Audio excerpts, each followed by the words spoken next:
Good evening, all, and it's stream time. I have absolutely no idea how many people are here. Nobody's popped up in chat yet. I've got Elfbait.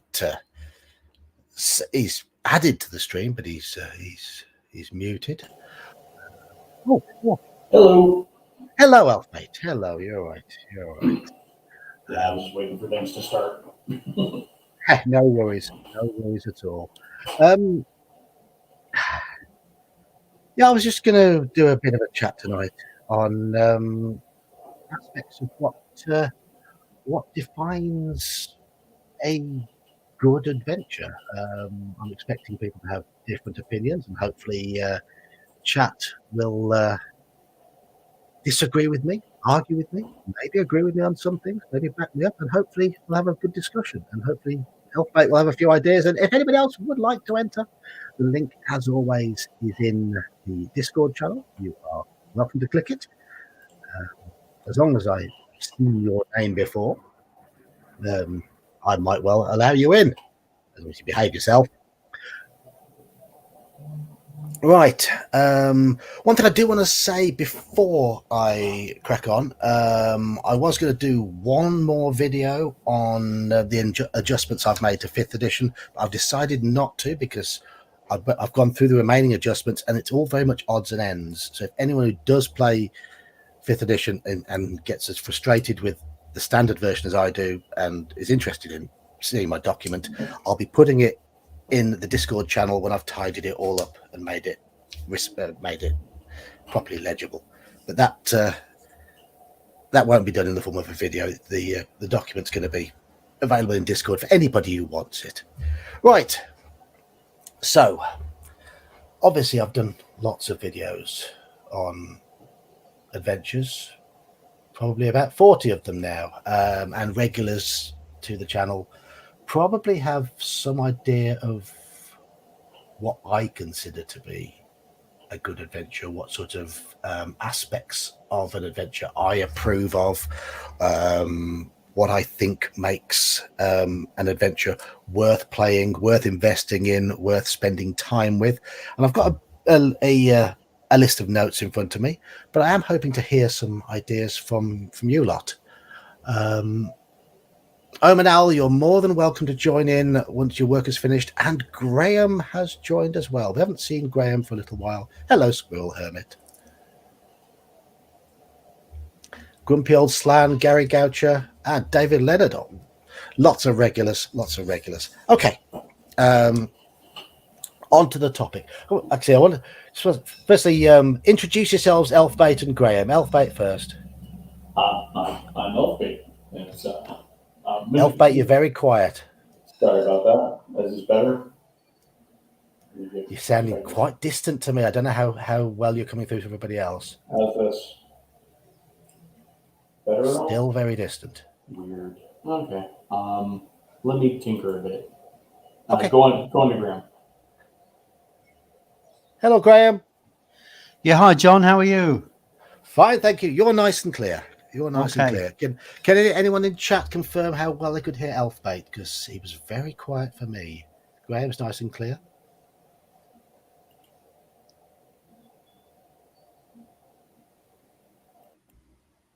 How about now? That's a lot better. That is much better. It helps if my stupid computer doesn't try to go to my webcam mic instead of my headset. So. Yes. That sounds so much better. Right. So the topic tonight: what makes a good adventure? What and equally, what causes an adventure to be bad? And the first thing I'm going to say, the first almost a disclaimer, is that it totally depends on what game you're playing. A good style of adventure for one system may well not work very well for another. Certain systems are designed to work with certain styles of adventures. So this is not a complete catch-all. I mean, I've focused mainly on D&D adventures, but I do run a lot of Call of Cthulhu, and what I like from a Call of Cthulhu adventure is quite different to some of what I like from a D&D adventure. And I would hope that for most people, that would be a similar sort of approach. Now, the first point I'm going to come up with is I like to see flexibility built into the design of the adventure. It helps for an adventure to be location based in order to get this flexibility, because events are often inflexible.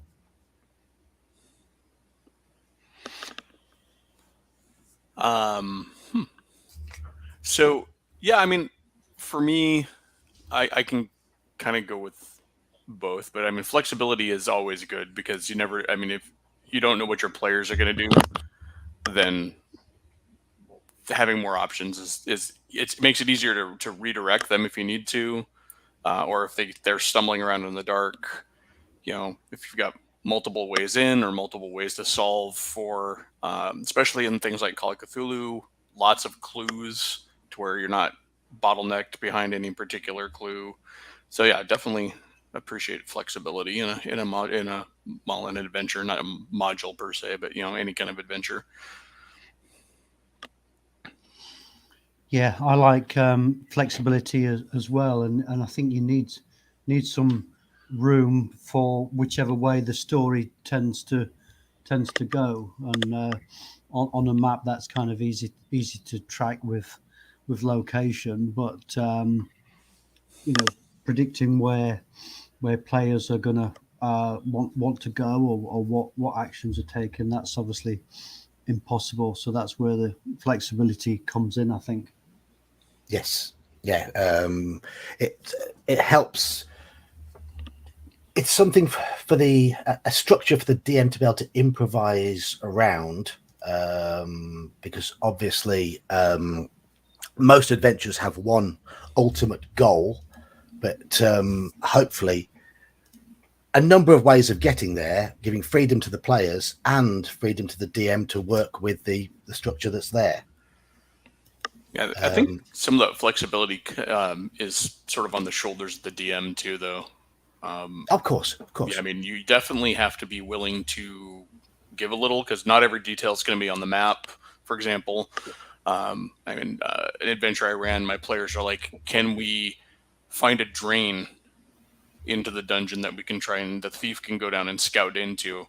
And it's not on the map, but I'm like, it makes sense that there's going to be some sort of drainage, or you know, because it was a built structure, so it made sense. It's not on the map, so I said, okay, cool. Yes, you find a grate and you can crawl down into it, and that led to a really great thing where they basically beat the dungeon by scaring the bad guys out of the ruined keep by faking a fire, and then in the panic getting behind them, bottlenecking them, and stabbing them all to death. So.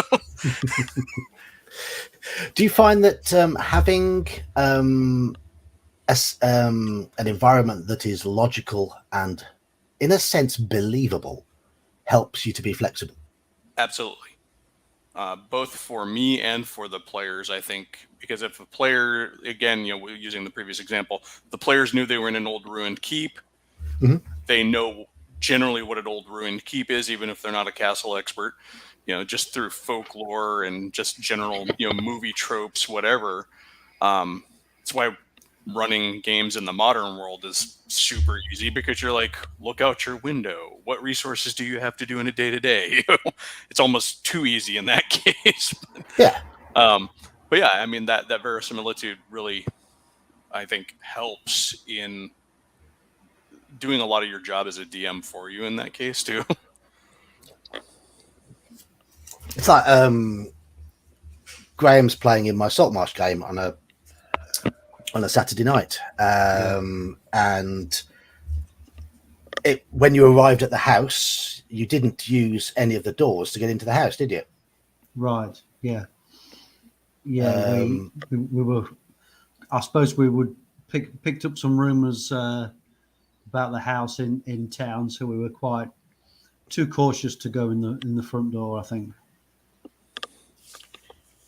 And if like the previous example about about the drain. If players are willing to role play it out like that example, then most DMs are going to be flexible enough to say, well, yeah, there is a drain, and you're obviously putting some effort into it, and the DM can match you, and it just helps with the story.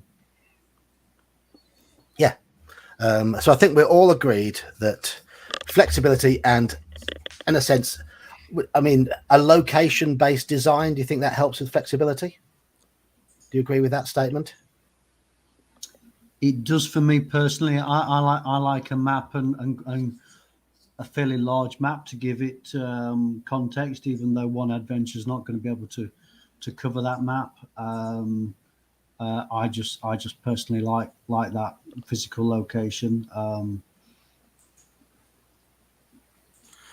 The setting, if you like. Yes. I would, yeah, I agree too. I mean, the defined parameters of a specific map allow me to focus the DMing. It's not as nebulous, so you can just again, I know I'm in an old ruined keep. My brain just automatically checklists everything that's an option there. You're not going to find a ball pit there, obviously. Yeah. And on a very basic sense, having a logical map that's easy to understand, and with options on it, you can then move the enemies around in a logical manner. You can react more easily to what the players do using the enemies and using the environment. You can imagine how the enemies might react to a sound in one part if you can visualize what's between. Yeah, when I'm designing dungeons, I have a really hard time with the traditional Gygaxian dungeon creating those. It's like I can't. I mean, unless that's specifically the goal, I can't have 3 hill giants living in a cave right next to 15 kobolds and an aboleth and have it make sense. I mean, just off the top of my head. And then also the layout of a structure has to make some sense, generally speaking, unless it's a completely natural environment. Otherwise, but then that aids in what you're talking about there. Like, if I know that the guard room is over here and I know that that's specifically a guard room, then any activity in the adjacent room is likely going to pull the guards, instead of just having this wild mishmash of passages and hallways where you just can't look at it and glean what's going on. I mean, I often throw all sorts of just tiny little labels all over maps just for shorthand. But there's certainly a place in the hobby for the White Plume Mountain type adventure. Oh yeah, which is the pure Gygaxian funhouse. I have a specifically Gygaxian dungeon I've been working on for years, just for fun, But yeah. But of course, yes, you've got at the opposite end of the scale something like the town of Orlane in Against the Cult of the Reptile God, which is a very nicely laid out town, and you can look at the town and picture where the patrols might go and where the people might spend their time. And it's there's definitely there's room in adventures for the room in gaming for both types of adventure. But I certainly when I try and draw something up, there's almost always an inner logic to it. Yeah, I mean, it's like it's nice to present the choice or even the illusion of choice, because an adventure may not have chance to explore every part of the area, but at least you can say, well, here is a town, and that's gonna trigger certain responses in people, and likewise, if one of the two of the players say, I don't want to visit that town anymore, fine, just explain how long it will take to get to another town, or the woods, or the dungeon, or and that gives the options. And certainly, I mean, used to use the printed modules as an example of the sort of the natural the authentic feeling dungeon type location. You've got Castle Ravenloft, which, yes, there are bits of it that are clearly there for fun adventuring purposes, but for the most part it does feel like a big old castle. And my favorite castle or keep is the one in UK3, the Gauntlet. I don't know if either of you played that one, but it is designed to be it's a defensive keep, and the whole design of it has got a well defended gatehouse, lots arrow slits in the right places, murder holes, and if the party have spent time mapping it out and working out properly in all three dimensions, then when the big assault comes, which is later on in the adventure, they will have a big advantage because they can use those defenses that have been built into the keep for their own purpose, and hopefully they'll be able to work that out before the worst happens. And that's part of the point of that adventure. And that keep is so small compared to a lot of other keeps, and so claustrophobic, but it all feels as if it's all in the right place, which is very nice. Suppose in a keep there's the opportunity to interact with NPCs, and if you know that you are going to be you're worried about an assault, then maybe do a bit of training with them. If the players are not military types themselves, they can work on the teamwork and the organization. So there's enough role play. Just here's your map of the basic map of the keep, and some of the personnel. There's enough to go on. I mean, I don't want to say too much about the Gauntlet, because in our Saturday night game, Graham, it's one of the adventures I am considering for the future, should you be successful. Well, it sounds great. It is. It is a good. Stay alive a bit longer. Yes, it is a good one. So let's try and keep it to topics, and let's have a look at Omen Owl, who will hopefully be joining us a bit later, has said multiple options to achieve the same goal. I'm going to come to that. The goal of the adventure is one of my points later on, but yeah. Squirrel Hermit agrees that rules can and do matter. Yes, the rules, the game you're playing does matter. And maps, a logical map allows the players to visualize things, and yes, something as simple as line of sight.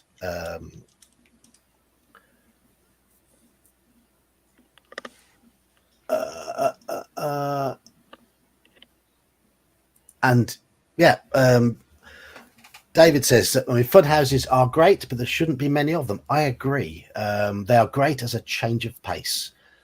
I love White Plume Mountain, and I think the Ghost Tower of Inverness is a lot of fun as well. But I wouldn't enjoy a game that was entirely in that vein all the time. I wouldn't enjoy playing it. I wouldn't enjoy running it. But as a change of pace, they're fantastic. You do have those dungeons that are still very Gygaxian without being funhouse, like Lost Caverns of Sojkanth, for example, is not played for fun so much, but it does have that weird wackadoo proximity between monsters, and why is there a genie in there? But there are funhouse elements to that one, aren't there? I suppose here and there, because there are some the genie encounter, for example, is just out there. I think it's a Dow or something like that. It's been a while. There's a few in there there's a lot in there that do make sense, but there's a few that don't. It is a showcase for lots of new monsters and treasures, really, that adventure, but it is fun. It is I think it was really written just to get all those new monsters in there. So of course it was. And Omen Owl makes the point here. Famous castles are generally a lot smaller than what people think. I I once drew out a D&D map based on Windsor Castle, which is one of Britain's biggest castles. But most of that castle is the castle grounds. The actual castle section itself is not nearly as big as you expect it's going to be. So let's... Depends what resources you have to hand to defend that castle, I suppose. Yeah, That's probably of course why it is, some of them were small, because they're there to do a job. A lot of them were just more forts than actual, strong. They weren't like the whole base. They were just a place to retreat to for a lot of them too. So, of course, I live here in America, and all we have is wooden forts and old star forts. So, one wall of the Alamo, and which wasn't even a fort.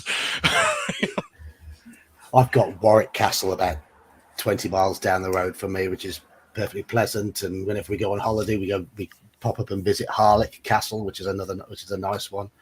And, they're all over the place in Britain, all over the place, because we were busy fighting ourselves and our neighbours for about 1,000 years before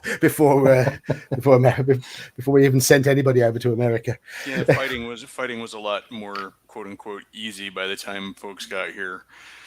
Yes, it's very literally point and shoot. Yes. Yeah. So was, yes. So, but no, we have lots of really awesome natural defenses over here. So, yeah, I mean, your geography puts ours. We had that discussion there. Ours tends to be small and green and pleasant, whereas in America it's just like big. Yeah, and up and down. But yeah, we got like lots of really cool Badlands, strong places, and everything like that. Yeah. I went to Australia, and the size of that was an eye opener. Yeah. It's a continent, and so many people forget that it's a whole continent. So it's not, and they think it's easy to think of it as just an island, but nope. Yeah, it takes about 3 hours to fly from one side to the other. Right. The next one, point. So I think we agree that flexibility of design, location based, is good. We'll move on to point 2. I've got here is memorable moments that stand out, specific puzzles and encounters. Should a good adventure always have those, or should they become memorable through how they're played at the table? I personally think that those are important to make adventures count.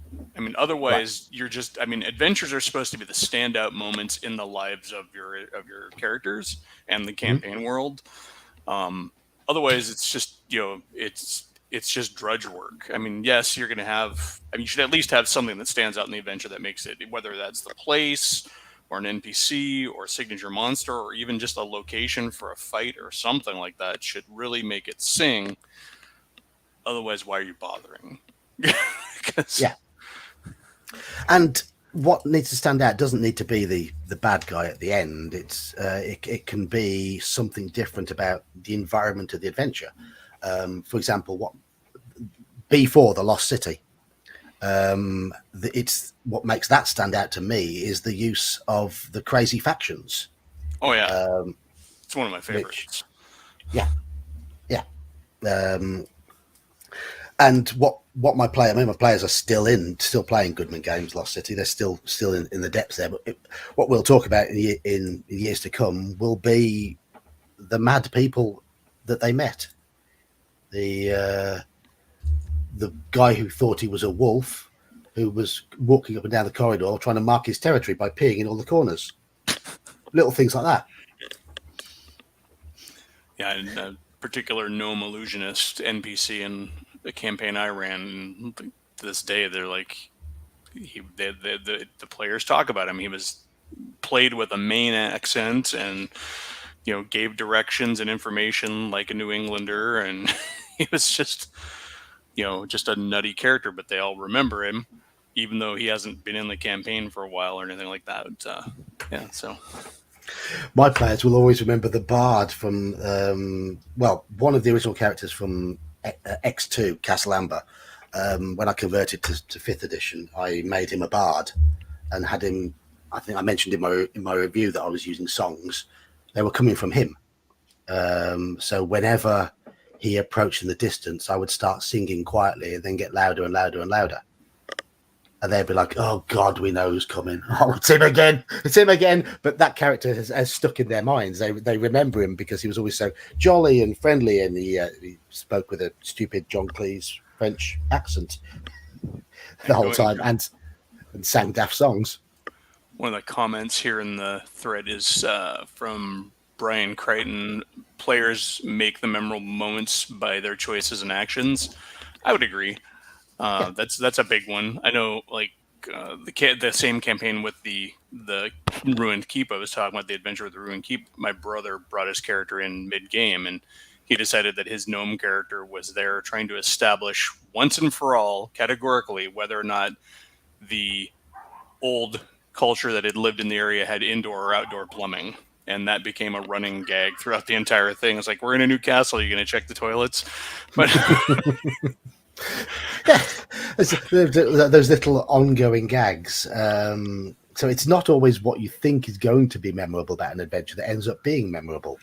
Absolutely. But if you're not creating one or at least evoking one, then you're failing. Yeah. But it's good for an adventure to have those ideas within them that players can bounce off and the DMs can bounce off. Specific puzzles that have lived throughout D&D folklore. Aspects of Tomb of Horrors have just become iconic in D&D, and people may hate the adventure, but there are parts of it that are just legendary. There can't be anybody playing D&D of a certain age who won't know what's in that devil face. Oh yeah, I think there's probably a good chance that a good chunk of folks who've never even played it know what's in that devil face because of that. Yeah, they'll never trust a green devil face ever again. You say green devil face in any kind of description, and people immediately are cautious.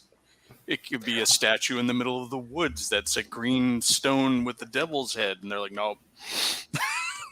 I take with a pinch of salt when people say, "Oh, my party all jumped in that," and then they made more characters and all jumped in it again. I'm thinking, what? I can't see anybody going through that trouble. No. Anyway. Dave, a key point might be a magic item or a new spell that a magic user picks up, and the significance is not going to appear for a while until it's tried out in combat or different situations. I think it's good to have the options of focal points, but some adventures the journey is kind of more important than the destination. Yes, I find that with Isle of Dread, even though there are significant monsters on there, it's the whole picture that makes it's kind of you don't realize what you've been through until you get back to civilization, and people say, well, you've changed. Now, Dave, I am going to give a shout out to David here because he's got a very interesting website and blog where he goes into very, very deep depth regarding aspects of the game, the world, and the adventures. And he's got a hell of an analytic mind when it comes to dissecting them and adapting bits and adding extra bits of flavor. And if he says that the dungeon doesn't jive with the backstory of Lost Caverns, then he's almost certainly right, because he's gone over these in scientific detail. My reviews, I'll play them, but I tend to leave out those sort of details on purpose. But on David's website, he goes into immense depth about things. So a little of a shout out for David's site. And Halakar mentions here, in terms of memorable times, Descent into the Depths. My only memorable moment for me there is me sat there wishing my characters had got that far. And Expedition to the Barrier Peaks. I've never run it. I won't ever run it. But yes, I can understand how they called for different styles of gameplay, which, yeah, it will make it. If an adventure makes players think differently, then they will remember it. Love it or hate it, in the Dungeons of the Slave Lords, you will remember playing that. If you've played it. I don't know if either of you two have, but No. I have not. Basically, you're a party of tend to be fifth or sixth level characters, and you start the adventure with nothing but a loincloth. You don't like Helicar's picture there. Looks like a party in Thyatis or something. Yes, yeah. Looks like he's robed. It's a toga party that people used to have. But yes, that's some form of party. But in A4, in the Dungeons of the Slave Lords, it's the starting of it is very, very clumsy. If you're playing the adventures through, you have to be captured. Now, thankfully, when I ran it through, the capture happened organically. My party were genuinely overwhelmed, and not at the point that the story demands it. It happened earlier on, so they didn't feel that they were being hard done by at all. They knew they'd made a mistake, which is fine. So the series worked for me. But to drop a group of 5th and 6th level characters who are used to running around, tearing through hobgoblins and ogres and maybe the occasional hill giant from time to time, to drop them into a dungeon where they have nothing. They don't even have light. They have no food, no water. To grab a weapon, they might find some wet sand and take their loincloth off and use it as a blackjack. Or they might find a brittle bone somewhere to bash a kobold over the head with. All of a sudden, things like kobolds and piercers and rats become dangerous because the players have no means of seeing in the dark, whereas these creatures can operate fine in the dark. And suddenly, all of their senses are stripped, apart from their everything that's going on that is with their hearing is magnified because they can't see what's down there until they find something they can make a makeshift torch with. But that's an adventure where it becomes a big success, a big achievement, because we've discovered something that we can light our way with. And it just turns things on their head, and thus it does become memorable in that sense. Yeah, I mean, back to basics, and I like with that one the continuity, because that could run and run to several adventures. You know, who put them in that position, and their feelings about things like slavery and imprisonment. They're going to change quite a bit, having having experienced it. Yeah. I mean, yeah, there are. It turns out they're essentially dropped in the dungeon to die as a sacrifice, because a volcano is rumbling, and the priest who's at the head of the group of slavers is trying to appease his god to stop the volcano from erupting. Total sidebar, but I have to say, like, in regard to, he's talking about how it ties into all these different possible adventures. One thing I really do miss about old modules as opposed to like newer campaign arcs and stuff like that, I mean, they're good too, is that idea that modules they were modules. They're often pretty open in the as to how and why you got there, and then they were pretty open as to where they went, and they were all full of holes in a lot of cases. In some cases, pretty egregious ones that don't make sense, but in a lot of cases, just very vague threads that the DM could latch onto and weave into the tapestry of his own campaign. I do miss that.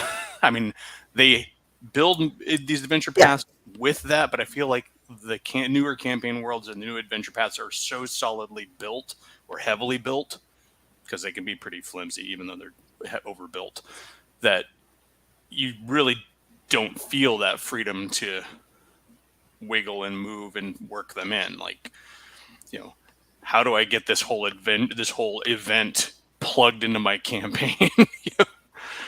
As opposed to like and that's partially the event. It's partially the event-based structure where the DM is struggling to find a way to make each event happen. Whereas in a location-based adventure, the player's actions tend to be the triggers for things happening. Yeah, it's easier to do that, easier to work with it. It's not meant as an addition war comment or anything, but I think like the modern concepts of a lot of these campaign arcs, everything is the end of the world. It seems like every campaign arc is building towards the end of the world, and how many times does the world end? I mean, Marvel Comics would have you think that it ends every week, but but we're playing D&D. That idea that having an entire adventure module built around, say, busting a bandit outfit is just, that's a chapter nowadays. So. Yeah. Anyways. It was a whole module, as you say, back in our days. It was a whole module. Maybe only 32 pages. Recurring NPCs. Mm-hmm. Yeah. David mentions recurring NPCs. Yes, I love them. Love them to bits. And the more they recur, the more the players learn about them. And I like to. I'll often introduce 3 or 4 NPCs that are little more than names, and whichever ones the players latch onto are the ones I'll flesh out. It's just it helps the player's reaction to the NPCs. It dictates how much I'll make of them. I have one NPC that has appeared in every campaign I've run, no matter what the world and what the setting, and it's all canonical because he himself exists in different points in time and space. So the players have always met him at different ages, different points in his career. And he's just this scruffy, roguish type guy. But he's memorable because every once in a while they'll figure him out or they won't. Like, they met this grizzled old, barely could keep up, retired adventurer, hunched over in the corner of an inn in one adventure, and it was the same guy who had swashbuckled alongside them back in 2nd edition. So, I mean, I think some of my most memorable ones have been very much spur of the moment, and I created two little hobbits to troll one of my players. And they became part of the party. It all came. I mean, I don't know about in America. In America, do you have biscuits called hobnobs? No, not that I know of. There's a popular biscuit in Britain called a hobnob. It's an oaty biscuit, sometimes covered in chocolate, and these are. Well, you would call them cookies in America anyway, but what we call biscuits. And they are very sweet, oaty, and very crumbly, and they're lovely biscuits. And if you cover them in chocolate, they're even better. So I'll start from that as a starting point. We were at one of our players' houses, a guy who normally hosted, and he had acquired some interesting cookies. I'll let your imagination work exactly what was in those cookies. One for himself, one for his wife. He ate his before the session. Now, I didn't mind because if it made him chilled out or a bit more talkative or whatever, it didn't matter. His wife ate a little bit of hers and then decided to go to bed. At which point he decided that his cookie that he'd eaten hadn't done anything to him, and he finished off his wife's. Never a good recipe. No. About an hour later, he went silent. There was no sort of phase of not making sense. He just went silent. And then about half after that, he just turned green and started projectile vomiting everywhere.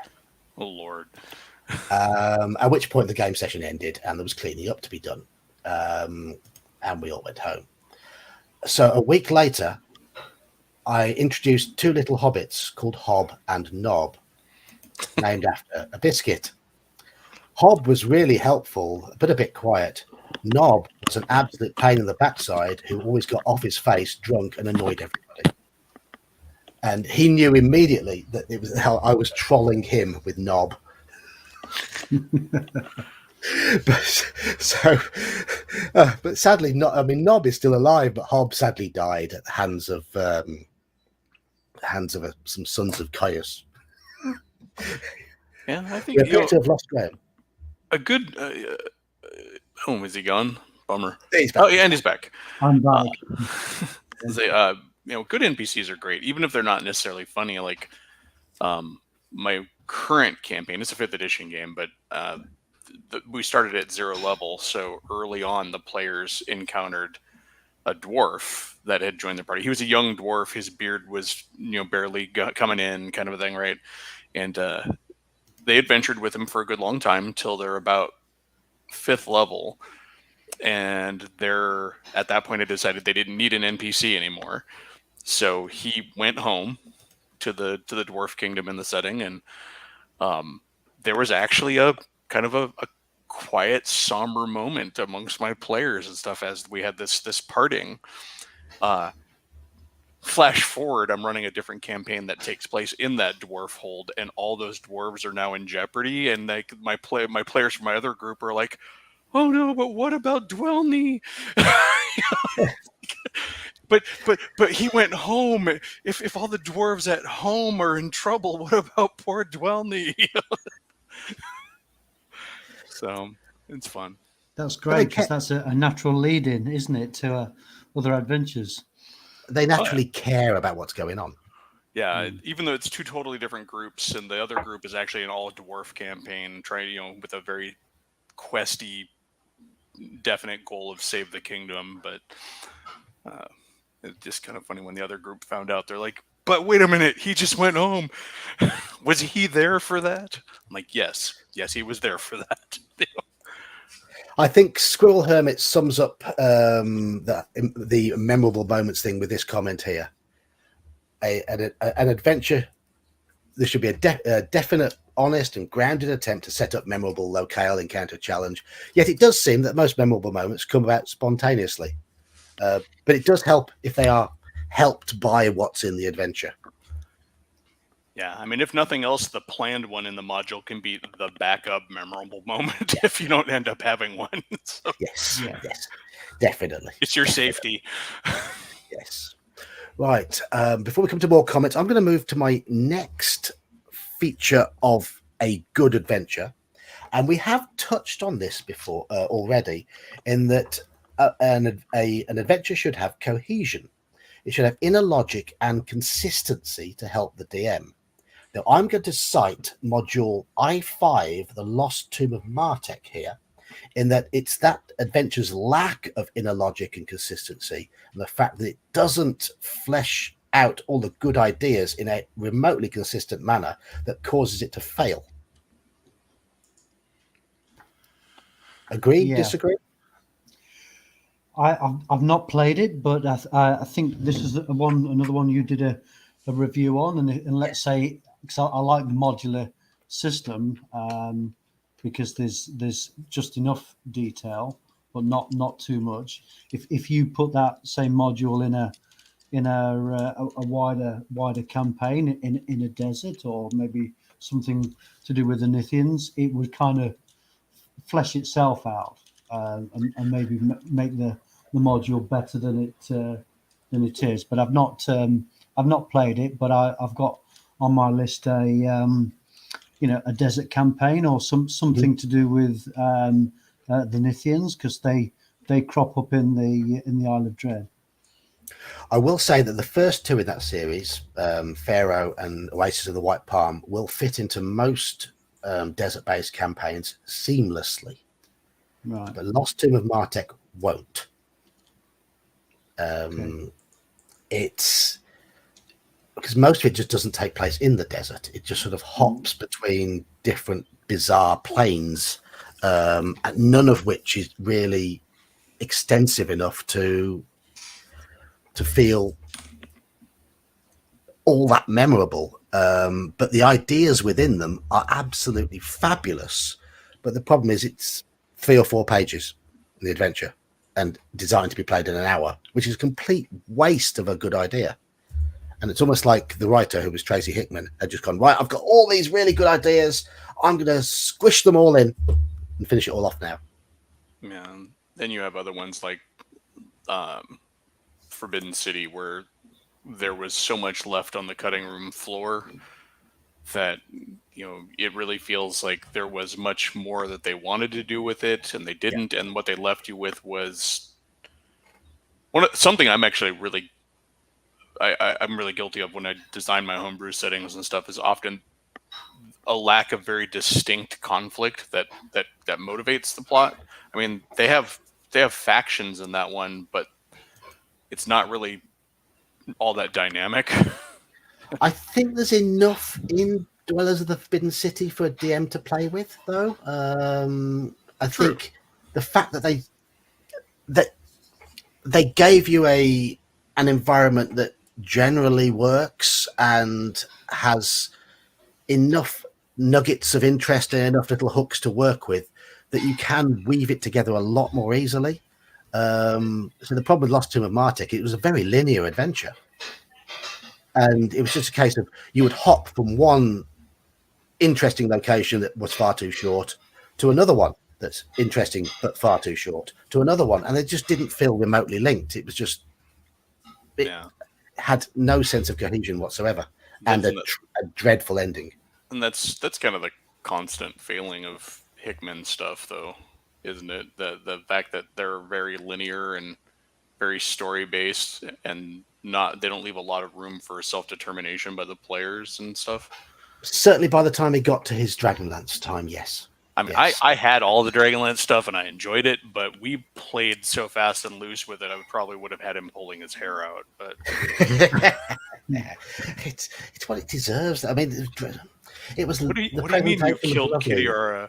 The presentation was lovely, but the actual contents were just so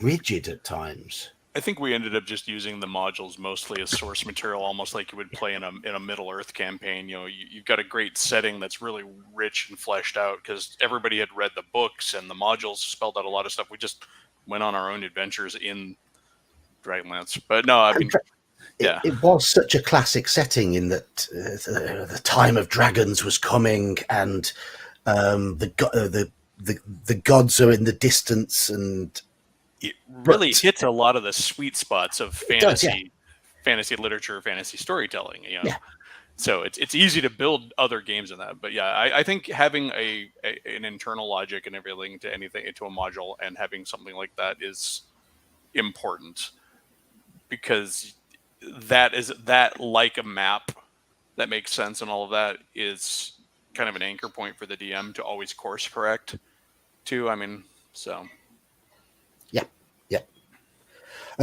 My fourth one. Oh, let's go to a few comments.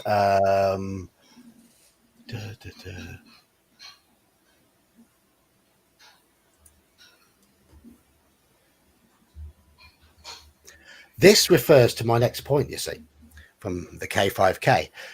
Any adventure, published or otherwise, the best advice I've seen is in Tome of Adventure Design. I've not read that. A good adventure will be one which maximizes meaningful player choices. And my next point I was going to come to was if the adventure is written to have an ultimate goal, they don't all have to be, but to have an ultimate goal, then the player actions should be what impact how the goal is reached, the rate at which that goal unravels. You've got to make the PCs matter. That's if and I've got an example here against the Cult of the Reptile God. it takes time for the players to discover their goal. There's plenty of ways they can do it around town. Lots of NPCs for them to interact with. There's a few triggers that the DM can employ to kick things off, but it's up to the DM if and when those happen. So much revolves around how the party approach it. And yes, the ultimate dungeon, you'll get to the end, and it's a dungeon crawl to fight the boss. But that first 3/4 of the module is just so open and so dependent on the player's actions that the adventure really works up until that point. I don't know if either of you have played that one. Reptile Guide, Cult of the Reptile Guide. I haven't. I have not. No. Oh. Am I giving away all these classic adventures that you're I've heard so much of it though. So I have been playing since the dawn of the game almost, but we almost never had modules to play. So we were very much a homebrew group. What money we had would go to rule books, and stuff like that. So we and I've always been a DM. So I'm like a forever DM. I love it. So for me, it's like, have you played in this? The number of adventures I've played in, like published works, probably count on one hand. So I haven't played in that many. I mean, not having modules was how the game originated in the late 70s, wasn't it? And then it became apparent to the company involved that people would buy modules, so they produced them. I'm guilty of being one of those people who bought modules because, quite simply, I mentioned this. I went to a very academic school where all the people there, it was an all boys private school, and we were scattered. It's probably the most prestigious school in Birmingham, but I lived 10 miles from school. My journey to school took me the best part of an hour every morning and probably a bit longer every evening. And our school day was quite a long one. I would leave the house at 7:30 in the morning and I'd get home about 5:30 at night. And then I would have, on average, 2 hours of homework to do every single night. So the idea of coming home from school and going around to someone's house and playing D&D wasn't possible because my friends at school tended to live a 40-minute bus ride away. Or I'd have to catch a train and a bus to go and visit a friend of mine who lived 15 miles away because of the catchment area of the school.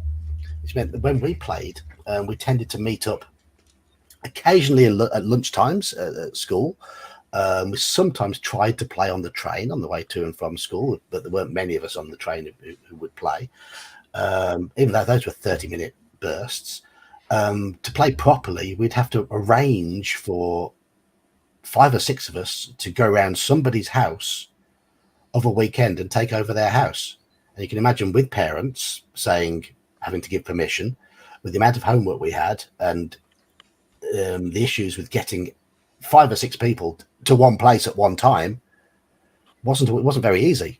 So having an ongoing cohesive campaign where the characters were getting lost in the campaign world and for it to have any sense of progression, and even sometimes it could be 2 months before we'd meet up again, and then we might meet up twice in 2 weeks, then we'd break up for the summer holidays and we wouldn't see each other for another 4 weeks, 5 weeks.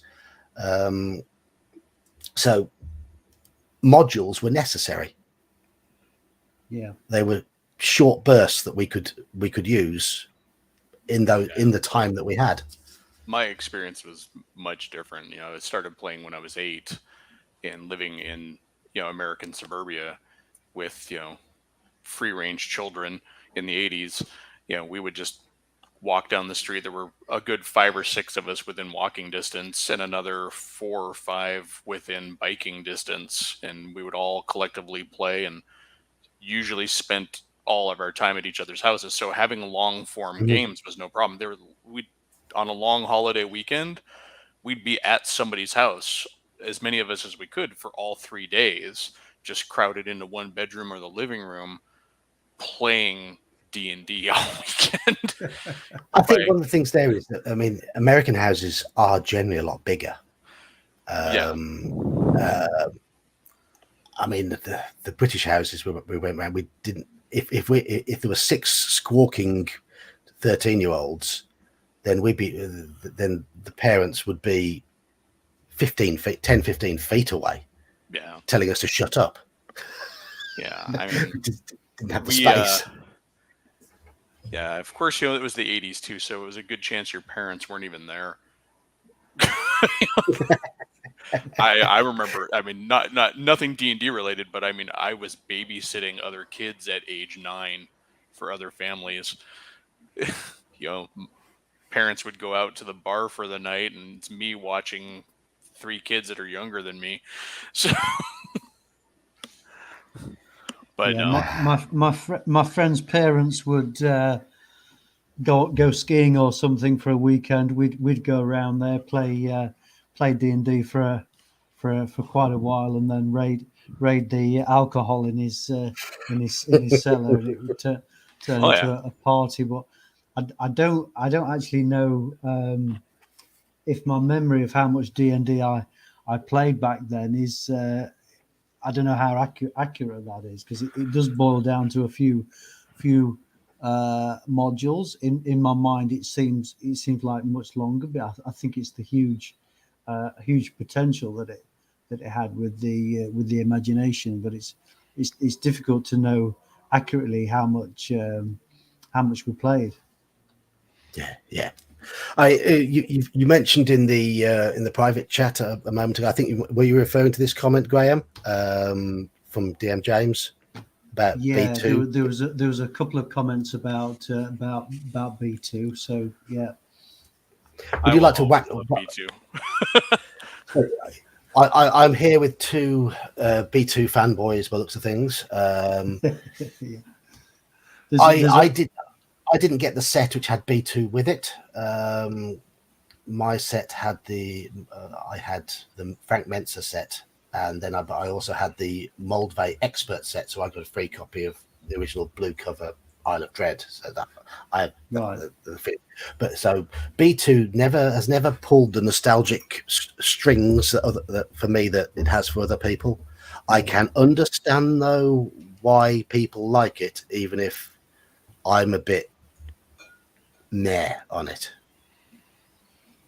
Some of it's nostalgia on my part. I mean, for example, there's a line in B2 where the Castellan has an advisor who is an elf, and I've played the module several times. Didn't think any more about it because the focus is on the Caves of Chaos and the Cave of the Unknown. And then I found an adventure online called the Forsaken Wilderness, when this advisor has a brother, and the brother's been working on an alliance, and then that one line in one module, opens a door, and I think you could do that with a lot of different modules. Yeah, I know with that. For us, it was really cool because for the longest time that was the module that we had when we first started out. But with the big wilderness map that comes with it, there's a lot in there that the Yeah. original module doesn't really flesh out that you could build on. But there's also plenty of area there, I think, to just drop down little mini adventures too. Oh no, a shipment of food and stuff going to the keep it's gone missing. Go find it. Insert band of hobgoblins in the woods, whatever. Yeah. And then also, I remember, when photocopiers came around, making a copy of that grid map, and then just taping pieces of equally sized graph paper to either side of it, and just starting to expand out from the original keep map as the campaign grew. That was my first real campaign world, and then I grabbed the Greyhawk box when it came out. But I mean, this almost brings back to the style of play you were able to have at the time. I mean, I like very much a self-contained module that has got some form of plot or purpose built into the module, simply because of the way we had to play.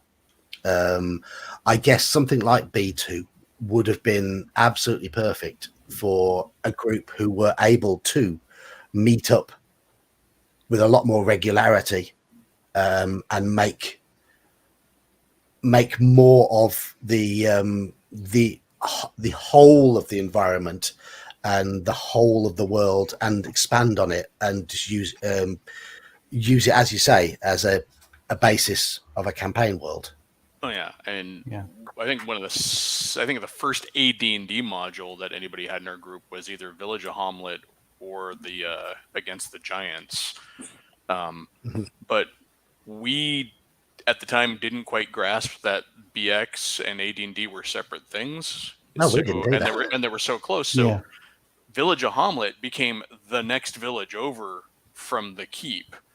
You know, if you kept following that road far enough down, you'd run into the Village of Hamlet. And the reason that the moat house was kind of abandoned was because they had built the keep.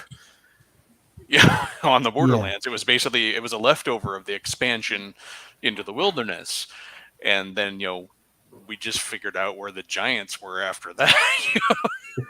I got a rude awakening, probably. But at least we would build them organically, because we didn't have this idea of the greater campaign world. And I think the first glimpse of that was when the Greyhawk box came out. Yeah, I remember getting that and thinking, wow. But I still keep those books handy, the weather tables. And Oh, great! Greyhawk was fantastic. I mean, just hello, I'm an owl. hello. Yeah, Hello. appreciate coming in. No, I mean, I have to.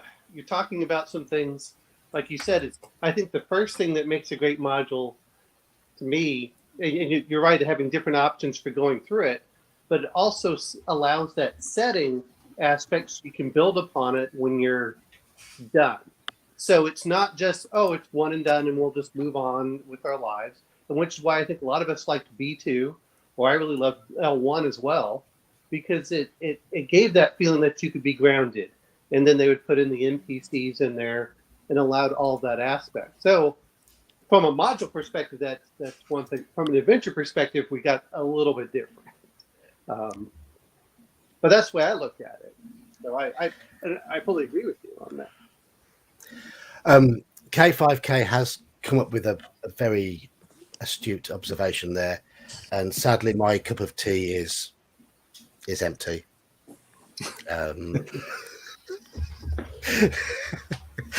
We do like biscuits with our tea, and tea without biscuits, and tea without everything. But I'm and DM James, he knows his hobnobs. There's a man who knows his hobnobs. I'm reading North a America- book. I'm reading a book about just on something different. I'm reading a book on D-Day about a book on D-Day, and that was some of the feedback from some of the American troops and Canadians, where the British do like a brew up, no matter what the circumstances. Of course we do. I have between 6 and 8 cups of tea a day. I drink tea like an American would drink coffee. I'm a wargamer, and I've even seen rule sets that have tea factored into the wargaming rules. I'm like, what's the American version? I think the American version is like chocolate bars or Archie comics or something like that. I don't know. I mean, the problem is when I start thinking tea and biscuits is Reforger, for anyone that remembers that in the early 80s, because I remember hearing my parents, my father and then other soldiers talking about Reforger and how the British would whine and complain during war games that it was uncivilized that the Americans attacked them during tea time. You don't infringe on tea time. Oh no! It is a time for everybody to sit down and forget about any troubles and just go. But no, I didn't even know. I kept on because the problem is American biscuits are nothing. An American thick biscuit, they're just they're the little pieces of. I'm trying to describe them properly for anyone that's not familiar with an American biscuit, but it's just basically a small piece of bread. Flour, been lard, cooked. and water. Yeah, well, yeah, pretty much, and slathered with gravy and butter that if you have it really good, then you'll put in fried chicken in between it. Or if you maybe honey and butter sometimes. Yes, Yeah. but Made right, they're great. Made poorly, they are a gut bomb supreme. So I have to say, I'm aware of what American biscuits and gravy is, and I've eaten a few odd things in my time, but that does not appeal.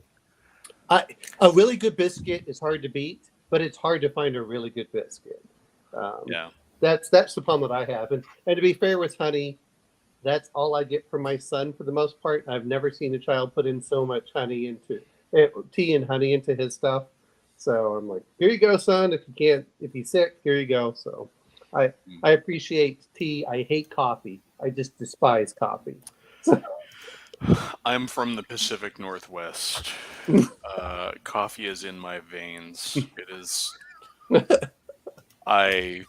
Before I start work every morning, I'm probably on my second very big, very caffeinated beverages. I mean, I start the day with a quad shot, so of espresso.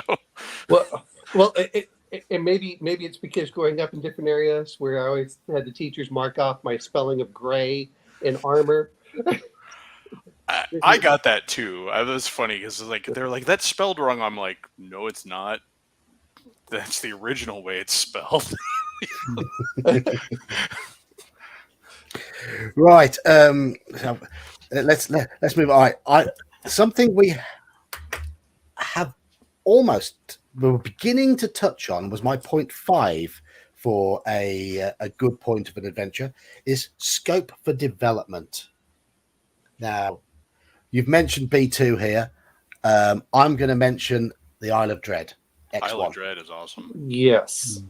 That is what makes the Isle of Dread such a good adventure is that scope for development and the fact it creates this fantastical environment that has its own inner logic and it just works and it leaves you with these gaps that are easy and enjoyable to fill. It's just it is the perfect sandbox. It's pulpy too, so it's like anything goes there too. It's just it's designed with that pulp vibe in mind, so it's easy to hit dramatic beats on the Isle of Dread. It's too quiet, suddenly either drums in the jungle or a giant beast or the ground erupts is all you need. Yeah, it's got the giant crabs. I mean, it's everything that you grew up as a kid watching on Saturday mornings or Saturday afternoons with the bed or late night movies. Yes, where of course they crash. Even in modern day, they crash on the islands. We all can imagine that, and they have to deal with the giant monsters going around, or the dinosaurs, or just look at the Peter Jackson King Kong and think Isle of Dread. Yes. million years BC and films like that. Oh, exactly. Yeah. Those are all the things that you want to play as a kid. It's like, yes, that's awesome. And I mean, I love that. I also like Forbidden City. I know that's very much, but I still felt that was more of a setting than in so much the adventure. I love the ability of going into there. I like the idea of going in and then finding a lost city, but they had so many different ways to get in there. So you could either think your way in, you could climb your way in. It really added a lot. And then you had to do the interaction aspect because you weren't going to fight every faction. You weren't going to fight everyone. And not everyone was necessarily against you either. So but I do think X1 with the wilderness aspect, I love wilderness adventures so much. And I think that's the problem with 5e is they have removed the danger of the wilderness exploration. And you can't convince anybody to play with the danger settings turned up in 5e. I just can't get it. Everybody's like, why would I want to count arrows? counting rations is boring. I'm like, no, that's where the drama in the game comes from. Yeah. Yeah, Yeah. you've got one water skin left for the last 2 days travel between all of you. Or even in the dungeon crawls, you're down 3 Yeah. levels into the dungeon and you're down to your last 3 arrows. Make them count. Yeah. You know, Yeah. Well, it's not just that. It's, you get good barrier. I mean, if you look at it, it's like first level in there. And that's part of what to me makes an adventure so great. And I'm going to mention G1, 2, and 3. If you actually look at it on the Grey Hawk map, to get to those locations was an adventure unto itself if you played it as a campaign. Yeah. Because you weren't going, I mean, the hill giants, okay, fine. But if you had to go up to those Jarls, you had to climb up and down mountains into regions where probably no other human being has been from, in civilization. That's your first experience. I mean, that is. It's going to take you a month to get there. Yeah. Yeah. I don't think that the newer edition players, especially fifth ed, realize how much really good adventure opportunity they're robbing themselves of by removing those survival elements. Because as a DM, especially, we're low on rations. We have to go hunt something. That hunt itself becomes a side adventure. If let's say you're on Isle of Dread and you're having to forage for rations, you blunder through the jungle and the DM just plops some short little dungeon crawl in the form of an old Ulmen ruin. Yeah. Yeah. Well, that's the trade-off with, okay, there's the need to forage. You know that there are dinosaurs and others on the island, but not eating and drinking is not an option. So there's that trade-off there. Yeah, but that setting is just like that. I think that back to the point. I mean, X1 is definitely sort of the ultimate expression of a setting or an adventure built with the ability to build onto it. Yeah. And build from it. I mean, there's elemental gates in the 5e version. It'd be quite good for aerial combat for later adventures. There's all sorts of horrible things in the caverns below. I mean, it does have a lot of potential. Okay, there's the pirates on the different islands around there. They would be patrolling, and I'm not even sure who really owns the Isle of Dread, whose dominion it is. I think a lot of different people have claimed it over the years. Well, I know in 3.5 Savage Tides they put an actual settlement on there. They had advanced the timeline a bit in the Savage Tides campaign, where there was now a trading post there, which is a callback to the original X1, because in there they're talking about some of the further adventures would be to establish trade with the tribes and stuff like that. So yeah, that Savage Tides option. I mean, a different group could go there and have a completely different adventure, because I think there's some different monsters in there, or the same group could return, either later or earlier and have adventures at different levels. So there's quite a lot of different layers to it. It's a great place to plug modules in. Like my version of X1 that I'm getting ready to run for as sort of the climax of a nautical pirate campaign, I put Forbidden City there. Yes. And then I put the Lost City inside the Caldera as the end, instead of that kind of boring Lokatha thread that they had in there, where it's just kind of, and now you've got what's it, Zardoz or whatever his name is, Zargon, the demon at the end of Lost City, is in that Caldera now. So it gives you something to build up to, and then they have that whole faction based thing that but there's so much room on the Isle of Dread, you can do that and not compromise. It doesn't end up crowded. Yeah. And if you want to be properly evil, drop in the Hidden Shrine of Tomo-chan in there as well. I put that on the way. That's where they first get some of the clues that there might be something bigger out there. I'm going to bring up a little bit of Wilderness Adventure, completely different game system, which was from TSR. If anyone ever played Crash from Volturnos.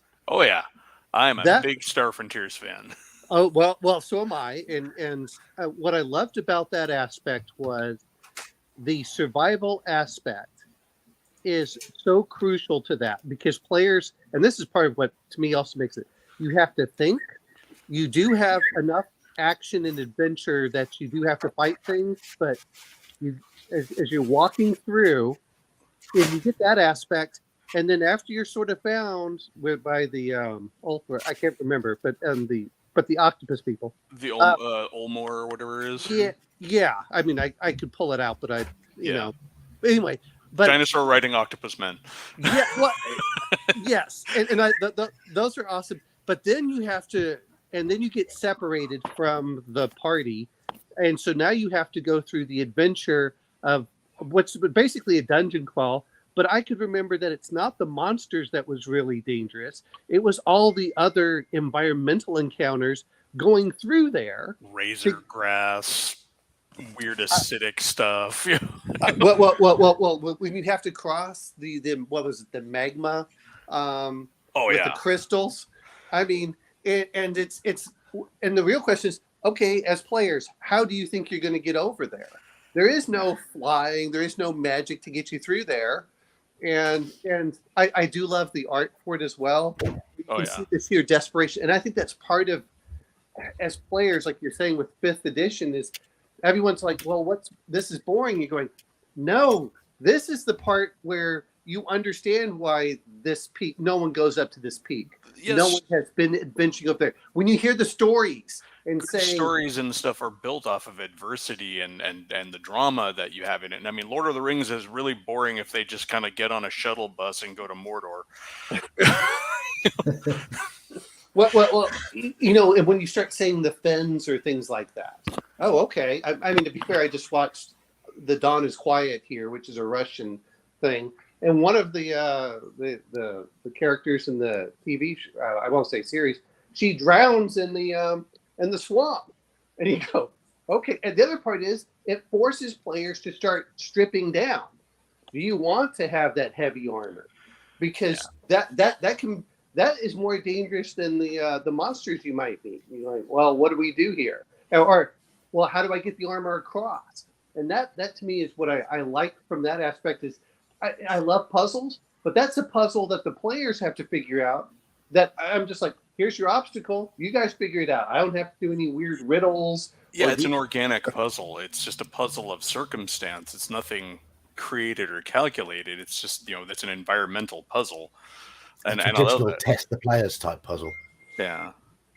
It reminds me of those TV shows, or I guess the challenges that they have for team building. And you can't, the players, even if there's some animosity as the group, they all have to sit like, well, how are we going to get across here? Well, we're going to have to do this. And by forcing them to work together to overcome it, as players, they get closer together as well. Well, team building is one of my points for what makes a good adventure. I like the idea that character classes are different and kind of have to contribute to, probably build something that's bigger than the individual parts. Yeah. Not to make this entire conversation about what's wrong with 5th edition, but then again, there's the other thing, the niche protection, the niche infringement that 5th edition does, to where you can have a party of all fighters and be perfectly fine and heal up just as well. And, never really be wanting for hit points. You could have an entire party of wizards and do perfectly fine. That was part of the point of my changes that I made to aspects of 5th edition, to try and make the players think about what characters they were playing in terms of the party composition. Right, yeah. David mentions a couple of lesser known modules here, I7 and I8.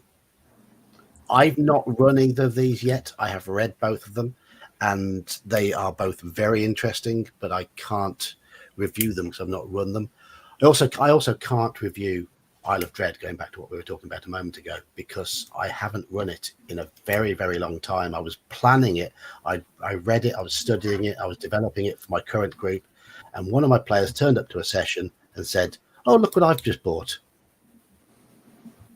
And it was the Isle of Dread.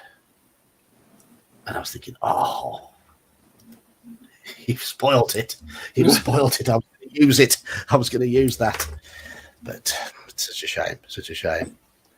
That's unfortunate. If you'd done a lot of prep, but could you possibly change it enough to make it still a challenge for that player? I don't know. No, I don't know. I think if you used Elfbait's ideas, you probably could. I mean, the Isle of Dread is not like this super tiny small island, and I don't remember how big are the hexes. The sad thing is I have the book. I think it's about 200 miles, but assuming the players have not had flying mounts yet, it is a long way. You could spend several months just walking around, and a long gaps in between adventures. So it is big for the mode of transport. Well, I mean, 200 miles regardless. I mean, that's huge no matter what. You know, for where players never even have to leave the Isle, to be honest. Yeah. There's so much that you can drop in there and develop in there. Yeah. But I chose not to use it at that time, and we had fun anyway. They went into Castle Amber instead. So if you're a bunch of dumb kids, you wall off the island and dig a tunnel to Karamakis. But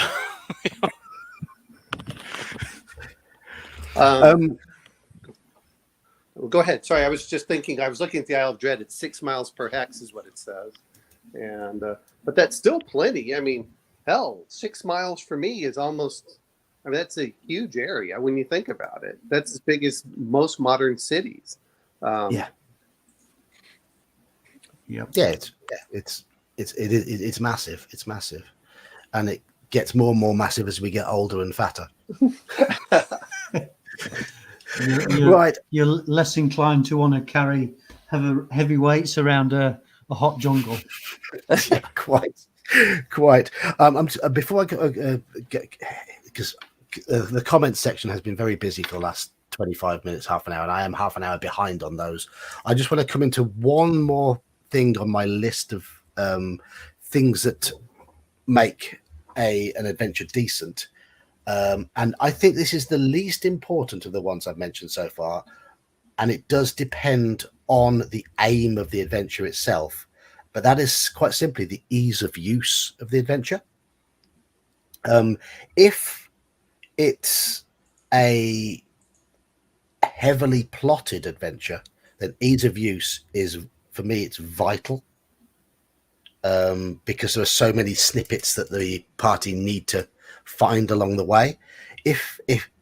Whereas something like the Vault of the Drow is one of the hardest adventures to run that has ever been released for D&D, as far as I'm concerned. But it doesn't stop it being great because of the way because of the intention of the adventure. It's intended to be just an utter sandbox. How much does ease of use affect your opinions of adventures? I guess this really refers to published ones. I mean, I would say at the end of the day, it's never a bad thing. But it's going to affect more so whether I pick it in my lineup of adventures I'm going to run than whether or not I'm going to purchase it. And if it's whether or not it's a good module, I think it's kind of low on the list of whether it's a good module or not, because invariably I'm going to probably tinker with anything I run anyways to fit my game style. So I'm going to say, okay, as I get older, if I'm going to run an adventure, I kind of want it to be a plug and play. I just can put it in there and I can run it without thinking too much. And I think that's really just as a time aspect. And I'm going to give a couple of, I mean, so it does, like I said, I like Crash of Volturnus. I like the other one because it had enough structure that I was okay with it. And to be fair, Star Frontiers had the old maps, which made it kind of easy. But I've been reviewing a couple of the old school Essentials modules, and I really like, and I'm going to hope that I can remember, but the Plangent Mage to me was a very good module. It had everything I wanted. I could get in there. It gave enough of the backgrounds. I mean, it reminds me of B2 in some ways, in the fact that it had the rumors already spelled out for me. It gave an idea of what's going on. It allowed me to see this. So I felt fine with that one. But I'm going to get the other one, which I don't like very much. I mean, I love the idea, but it would be hard to say, yes, go buy this one, is the Holy Shaker. Just because I think that it requires the DM to spend large amounts of time to actually flesh it out properly so players don't feel cheated. I liked some of the ideas that they did, but it requires, but it's me as a DM, if I was going to run that, I would have to draw maps in several different locations. And unfortunately, and this is what's going to happen, is there are about 3 ways into the place, which means that players, if they rush through the module, will only go through 10% of it to finish. And then the module pretty much kills itself as a location because it kind of blocks off areas after the fact. And that's the problem that I have with that one. It's like you go into an ancient forbidden city. There are no maps for it. As a DM, I would kind of want a map so they can kind of get an idea of it. I felt the same way when they go through, like there's an underground temple, and they have a lot of these descriptions in there, but I feel each of those locations I would have to put a map for, just for whatever reasons, just because it requires a lot more just for me mentally. I think that, and as a kid, I remember drawing maps all the time. Oh, I'm going to draw a map with graph paper. Yeah. But I still do that to this day in my office job. I keep a pad there, and it's just like fractal meditation, just kind of drawing world maps and then give them away to people. Yeah, well, and I think that's the part of it is, okay, that's great, but not only do I have to have a map as a DM so I can mentally visualize it, but then the players will have the same thing for them, and I have to really work at doing that. It's not a plug and play module. I can't recommend it to a DM to say, oh, by the way, you're going to have to flesh out pretty much 100% of it, and you may only use 10% of that, and whatever 10% you use, whatever that other 9% that you didn't use will probably just disappear, and you're going to have to figure out how to put in a different adventure. And I kind of feel that I can't recommend it for that reason. I have to wonder if with those adventures that have so many ways in, how much the author actually expects you to leave that to the players, or if they just write that way for it to have replay value, or you know what? Because there's some adventures that, you know, like Forbidden City, for example, has so many different ways into it. You're like, was I intended to actually know and use all of them, or are you just giving me options? Yeah. And am I supposed to rely on the players to fulfill that? You know, what was the intent of the author, I guess, is what I'm wondering.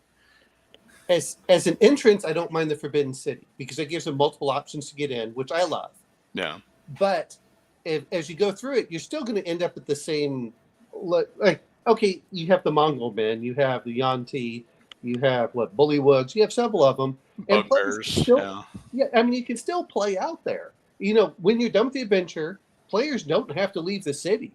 They can still keep coming and playing in that area.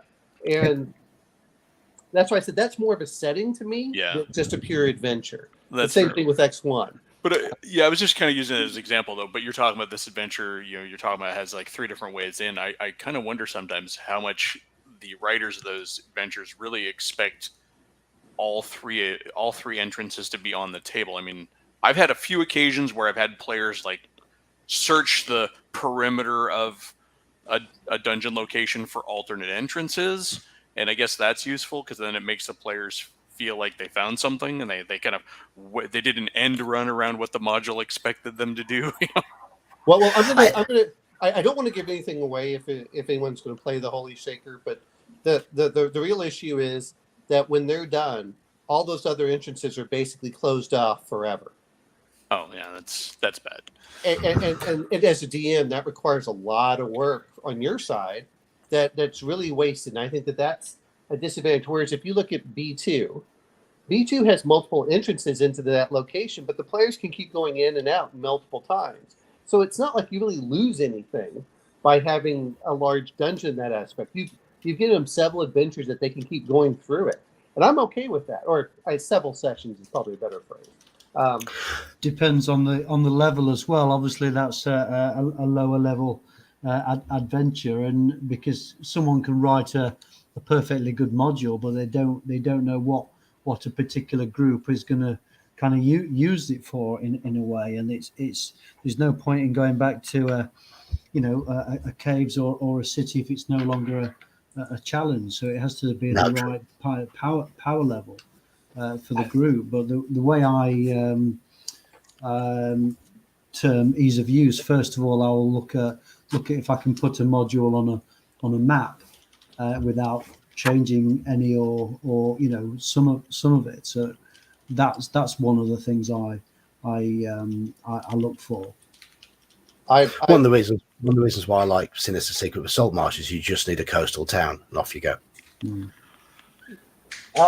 I'll say this much: Pharaoh is one of my favorites, but there are multiple entrances into the same dungeon, and I don't feel like any of it's really wasted.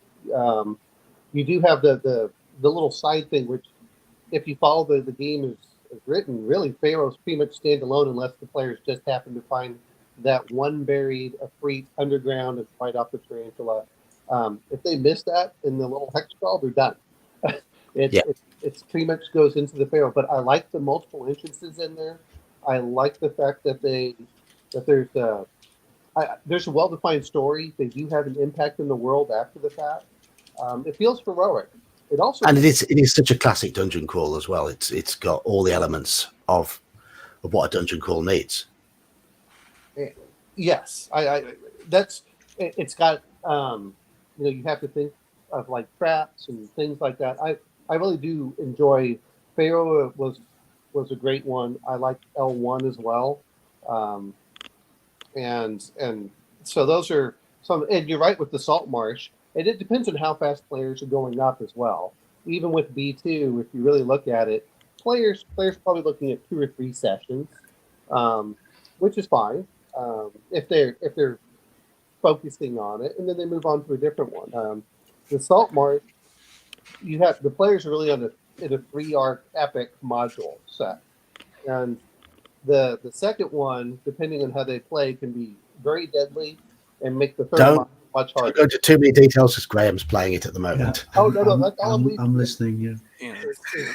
Saltmarsh is the starting point for me. My nautical campaign I was mentioning that ends in Isle of Dread. It's how my players get their boat, to get setting across the seas. But it makes a great starting module for that kind of a setting too. I mean, I don't know if we'll ever go through the other follow-up adventures, that go to it. Although I did in researching it, Tomb of the Lizard King can slide really well into that story arc as well. One thing you were saying about multiple entrances, and I don't know if this really quite counts, but when I get Sinister Secret of Saltmarsh ready, I always look at the house and think 3 entrances, whereas Graham's group proved to me that I'm wrong in that. The house clearly has about 40 entrances because all of the windows can be used as well. And I'm going to say this much: if you what is it?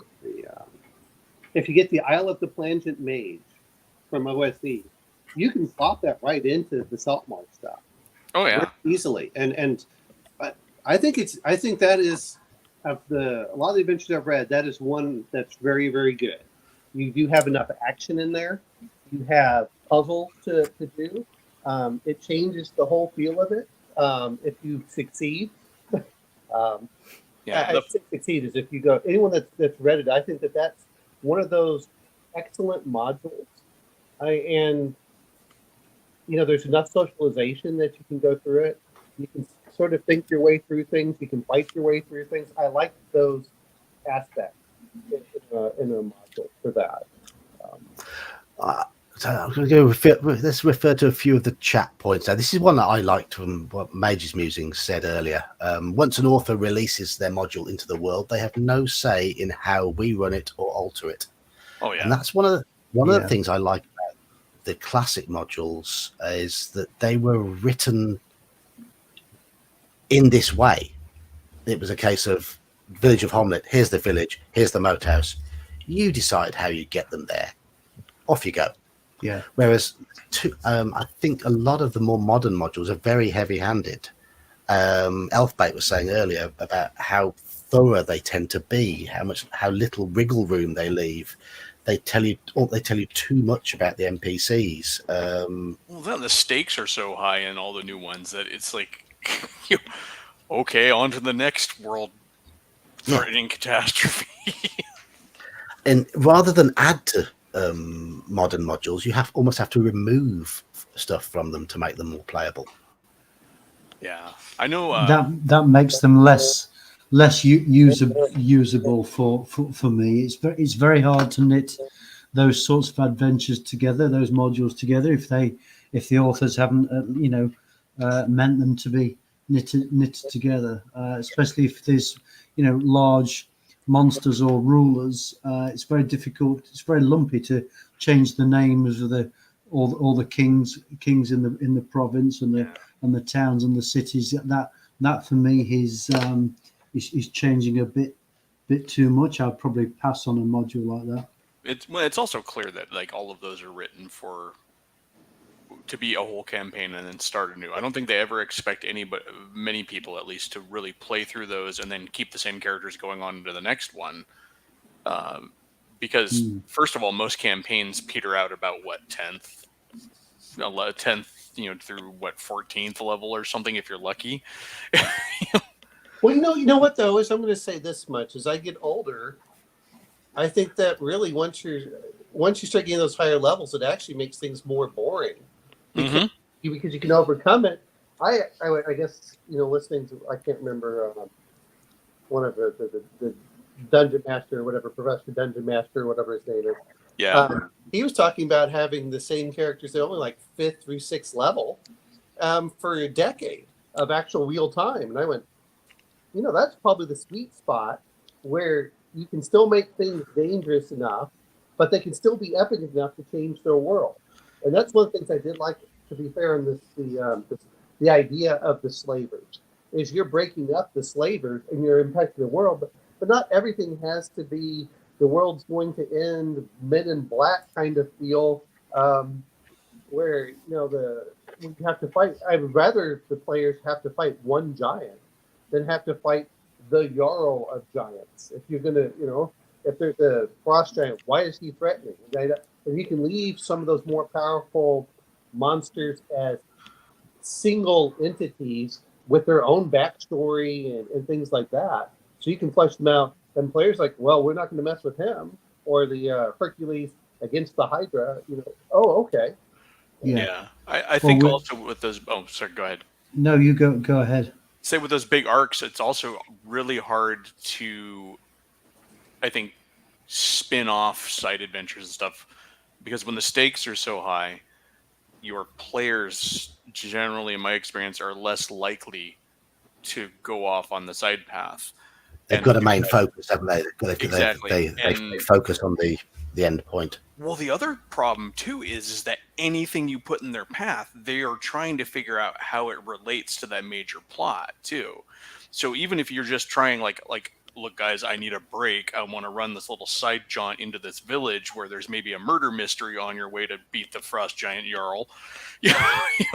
And the players are like, oh, well, how does this factor in? Did the Jarl kill the mayor of the town? No, his son did. Yeah,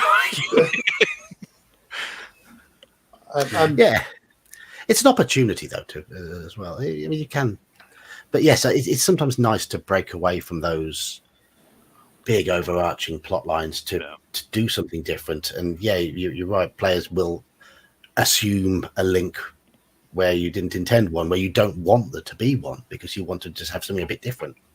Yeah. Well, I mean, just mentioning the Saltmarsh series, when you complete that, you're heroic. You've probably saved a large group of people in a probably within 100 miles. You're never going to pay for a drink again in Saltmarsh. And you're only going to be about 4th or 5th level. Well, exactly. Well, you get that feeling, then you'll probably, depending on how you want to do it, you can go over, like you said, it's the other 5th through 7th level modules. and then maybe you're going to go off into and do the assault of the slavers, and go, oh, okay, we broke this up, so there's a lot less slavery here. Now, I don't like how they started winding that in with the A1 through, what was it, A9 or whatever they did in the super modules, Yeah. where they went all the way up to Q1, and they went, no, you don't have to do that. And the other part is, I think as a player, maybe I don't want to play this giant overarching, giant campaign that really doesn't seem to relate to the kind of character or game I wanted to play. I want a single adventure. So if I don't like that, I can tell the DM after the fact, hey man, I don't really like this. I'd like to go do this kind of thing.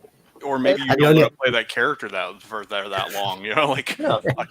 I wanted to play the hometown hero. I was that 7 levels ago. And Yeah. you only have to put up with it for a couple of months instead of a couple of years.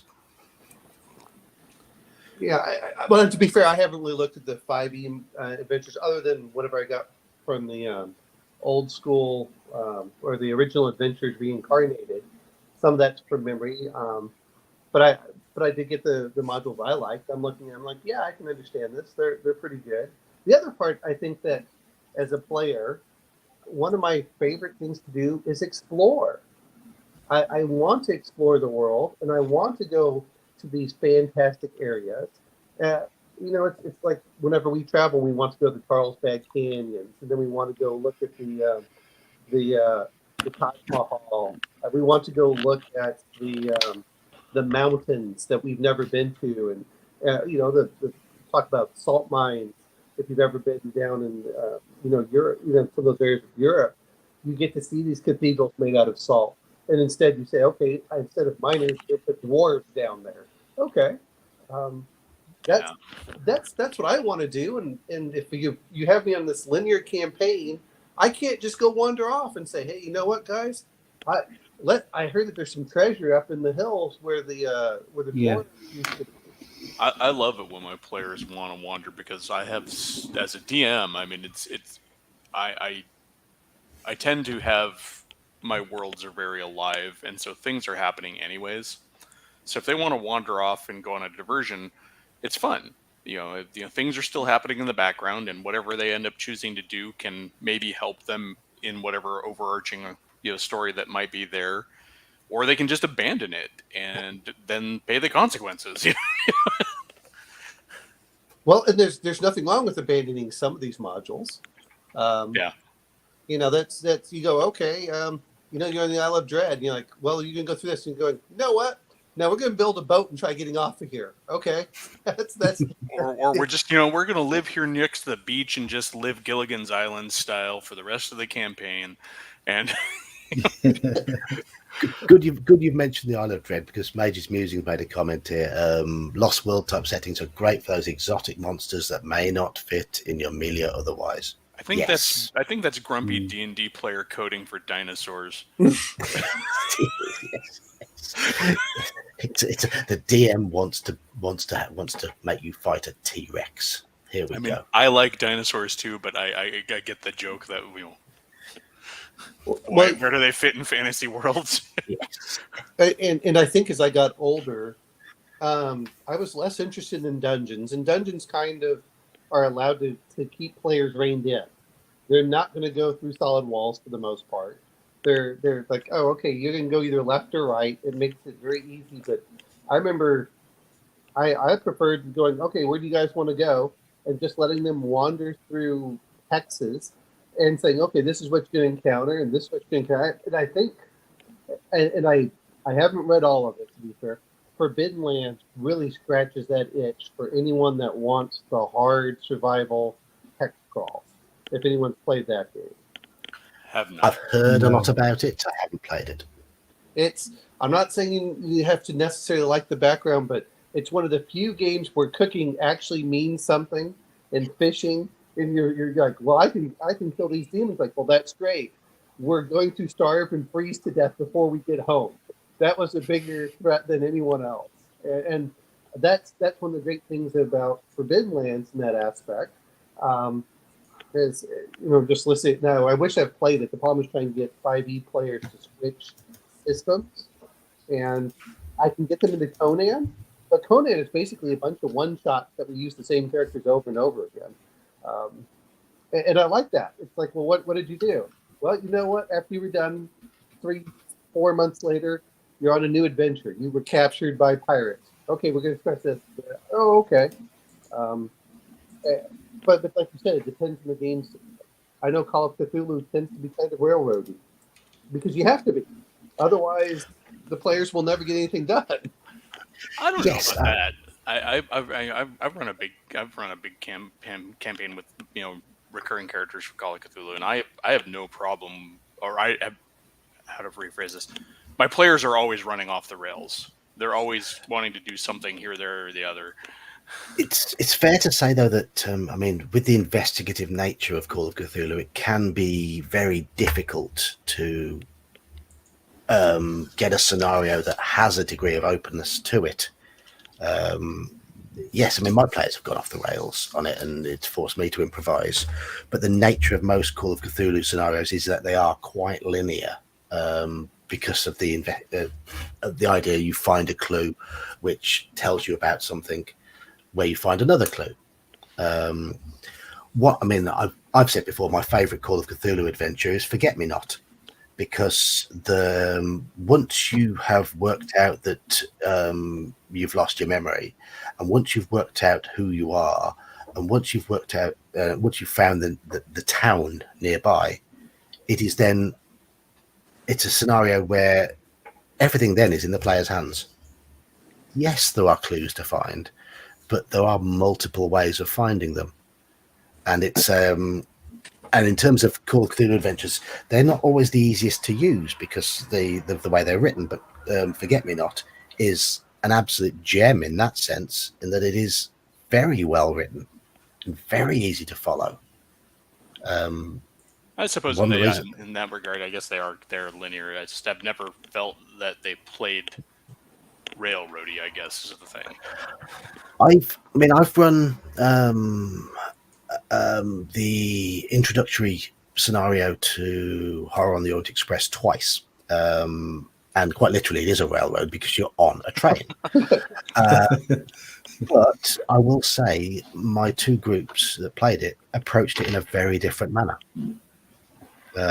So it has got aspects of it that can be adapted. Yes, certain NPCs are going to board the train at specific stops along the way, but there's enough freedom to move around on the train between stops, and enough for the DM to little snippets for the DM to throw in as and when they feel like it, to make it feel different in different playthroughs. But it is quite linear. Huh. And what I mean by linear is pretty much the players are going to end up the same point, and if you don't, you have to add certain clues and things to get them there. Well, the train in that one's taking them to Constantinople, whether they like it or not. And those are good. It's just from and I don't mind so much, but it feels like you said, it's kind of a road. But I also think what makes, like you were talking when you started this, is it depends on the game system.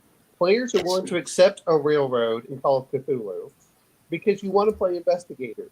If you're not investigating, you are go play a different game. I almost want to say. I'm not trying to be mean about it, but there are other games out there that you would probably enjoy more. Just like the adventures, if you're going to do a World of Darkness game, tends to be much more socially oriented, and not so much for. I don't want to call it. You're not going to have the wilderness survival. You're not going to have a lot of these other aspects that you'll find in different games. But players understand that when you go there. I feel like D&D is, for me, the big things are, I want to find cool treasure. I want to fight giant monsters. I want to interact with NPCs so I can become, a lord at some point. And I want to go explore cool places. If an adventure has all of those, and I also do like puzzles. I know some players hate puzzles, but I like puzzles in games. I like to sit there and I mean, for me, the ideal D&D game is one where the story develops from what the characters are doing, rather than the other way around. Whereas Call of Cthulhu, there's usually an in-baked story that the players can approach in a variety of manners. But yeah, it's the different expectation to the system, and Call of Cthulhu does that style of game very well. I mean, Call of Cthulhu being ostensibly a mystery game, that's just mysteries in general. They're front loaded with the story, because otherwise, it's kind of hard to develop a mystery through what the players do. Yeah. Unless they're the murderer. And that's why, I mean, yes, there have been some investigative modules in D&D, and yes, they've been fun, but they're not easy to do. But they're basically Call of Cthulhu adventures, just in fantasy land. They're just another mystery. I think any game system you run that's going to have a mystery, the adventure is going to be framed the same. It's just the system is going to be better or worse for it. Yeah. Dave Mills mentioned this is a 5th edition adventure that does have some decent old school feel to it, and that's the Tomb of Annihilation. Oh yeah. Because it takes its inspiration from Dwellers of the Forbidden City, from Isle of Dread, and at the end of it, from Tomb of Horrors. It is a lethal exploration adventure that they have managed to get to work with 5th edition. Tomb of Annihilation is Tomb of Horrors that's designed to not be a nut kick. So yeah. But it's all the better for those old school elements, because and the fact that they have stripped away the idea that you can just be brought back from the dead over and over again. It makes it all so much more interesting. I'm going to say something which I always thought Tomb of Horrors was a bad module, because as a DM, it bored me to read it, and I thought that it was. And I understand it was a tournament style within the scaling, but I found it pretty boring. It sounded like it had a lot of gotchas rather than trying to challenge the players to overcome puzzles. It was like, well, how fast can I kill them through this in certain cases? And I thought there were far better adventures out there that had similar traps, but it allowed players to be innovative to overcome them, rather than a weird thing like, well, every time you open this door, there's a spear that shoots you. I like Tomb of Horrors, but it does need to be approached strictly as a test. Tomb of Horrors is a no funhouse module. It's a funhouse module that's designed to punch you in the face. Yeah. It's not designed to be cheeky and laughable and haha, oh look, there's a homage to, Alice in Wonderland. It's really just there as a bully module to brutalize you and be all kinds of weird at the same time. So. And even go ahead, sorry. But say if you've got the sort of group who thrive on an out-and-out challenge to the players, it can work very well. I think Tomb of Horrors is probably the ultimate expression, in a lot of ways, of an old school module. Back when D&D was a game, and the intention, player death was not something to cringe from. Your character dying and then delving back into the dungeon and trying again, that mentality is what we developed into video games. And then they, there's that weird cycle between video games and RPGs, how they kind of cyclically pollinate into one another. Well, I mean, even reading it where it says, okay, once you've done this, close the module up and say, congratulations, you've killed the what is it, the Lich? Yeah, Sararak, yeah. Yeah, well, I mean, this just kind of, he says, and just pretend like the rest of the module's done, you're done. You've done this. That was one. The other part is, it didn't feel like it had a good amount of treasure. It didn't, and to be fair, I did hear someone say this, which is perfect, is if you have a bunch of archaeologists all coming through there, they will beat the module. It's because they will take it apart, brick by brick. But that's kind of, I wanted a little, I heard someone say that. He said he had be fair, and I am a civil engineer. I have, when I said he had a bunch of civil engineers, the Army Corps, that were players, and they all decided to basically strip it step by step. And they said, yeah, after a week, they beat the module with almost no threat. And I said, yeah, but I want them to feel like there's a purpose to it. Like, why would I even go into this module? It doesn't really. You're right. It's a challenge. I just thought that there were better puzzles out there.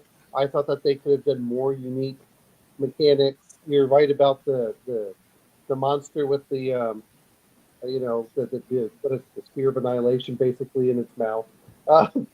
Yeah. I went, okay, which of course everyone talks about the 10-foot pole. You stick it in and come out like, well, it's about 2 feet shorter. All right, we're not going to go in there. Yeah. I just felt that it was one of these that it just didn't feel from a DM side that it was very fun to read. It didn't feel like the players would enjoy it, for at least the groups that I like to play with, which like a mixture of adventure and storyline. It was just like, here you go. It's in the middle of the swamp. Good luck. But it was never intended to be that. And I think so much of the hate that the module draws is because just a fundamental misunderstanding, or in many cases just purposeful framing of it in modern context of adventures. It was a thought experiment. It was a D&D crossword puzzle,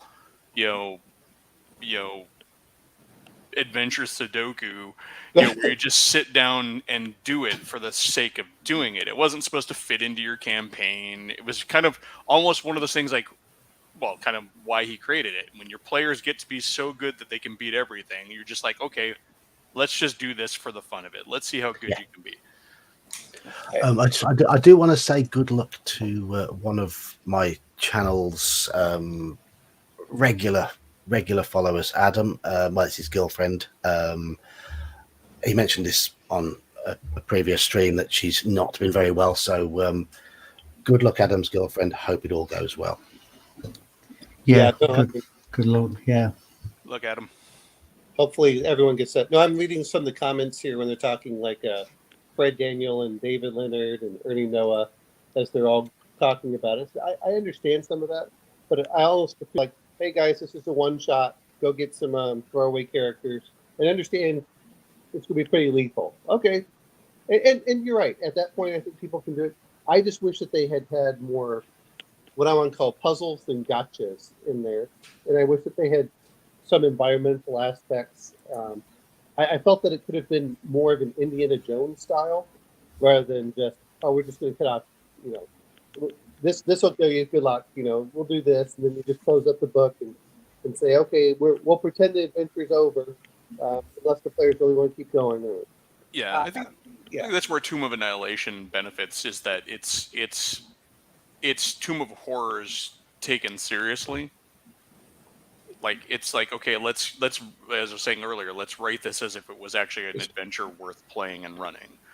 So yeah, I mean, Tomb of Annihilation is one of those 5th edition adventures that is genuinely worth a look. There are so many little bits to rob that steal from that adventure too.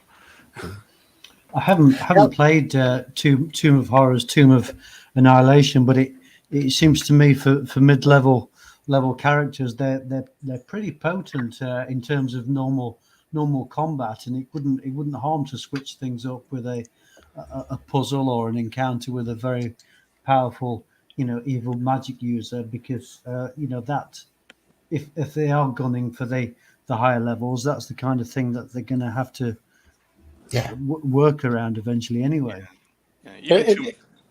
Oh, good. No, I was just thinking, it says adventure 10 through 14, and I think that's more of the spells you have to use to kill a demi-lich. Sorry for anyone that doesn't know this already, but it's been out for 40 years. But anyway. But even with Tomb of Annihilation is still not immune to having some of those odd gotchas. Though, in the case of Tomb of Annihilation, they're really the sort of thing that only hits your players in the face if they're dumb enough to poke the bear. There's one, I'm not going to say exactly what it is, but there's one particular encounter in there that the players have to go through so many steps to trigger it that they absolutely deserve the annihilation that they get if it goes off. Because there's no way that you can incidentally encounter this thing. But it's there. It's in the player's way. And if they continually poke that bear and just come on, do something, eventually it's gonna kill them. If the encounter's basically written to say that, you know, this horrible thing that's way above their level shows up, fights for several rounds, and then just disappears. No experience, no treasure. Yeah. I just want to answer Halakar's question here. He asked me something direct here. The only book, I used to try to convert books into adventures when I was reading a lot of books when I was younger, but I haven't read many books in recent years. But I did convert the Fighting Fantasy adventure, Death Trap Dungeon. Which one was that one? It was the adventure number 6 in the series. It was the one with the big we had to find gems on the way through a dungeon. Really, really tough one. Oh, so no, I'm just remembering it because I remember I had like up to 20 books for that. And didn't they do a part 2 of that as well? Yes, they did. Yeah. Trial of Champions. Okay. Sorry. That was even harder. But that was the last time I ever ran 5th edition, pretty much rules as written, using that conversion. And it worked absolutely fine because of the way the adventure is and how hard I made each individual. I tried to translate it as faithfully as possible, but it's a tough old fighting fantasy book, and it translated really well to a D&D adventure. It was a complete funhouse. Didn't make a great deal of sense. My players tried to make sense out of it. There were certain things in there that were illogical, but it didn't matter because I just pushed it forward as a funhouse, and it worked with 5th edition's quick resting as well because it was so intensely lethal, and it worked well. But that's the only time I've ever properly translated a book. It was a one-shot, complete one-shot. If you had a really good book that was different every time you read it, that would be my ideal adventure, because the players and the DM together are literally developing the story. That for me is one of the things. And I've mentioned it before, but I have a very soft spot for fighting fantasy books because Ian Livingstone, the author, was the CEO of the first company I ever worked for. Oh. And I played cricket with him. Oh, wow. And we had a big open day one summer. The company was doing well at this point, and I played cricket for a local team, and the other 20 odd people who were taking part in the match didn't play at all. So this was a case of, if you imagine a very average wrestler competes against 21 office nerds, the average wrestler is going to shine.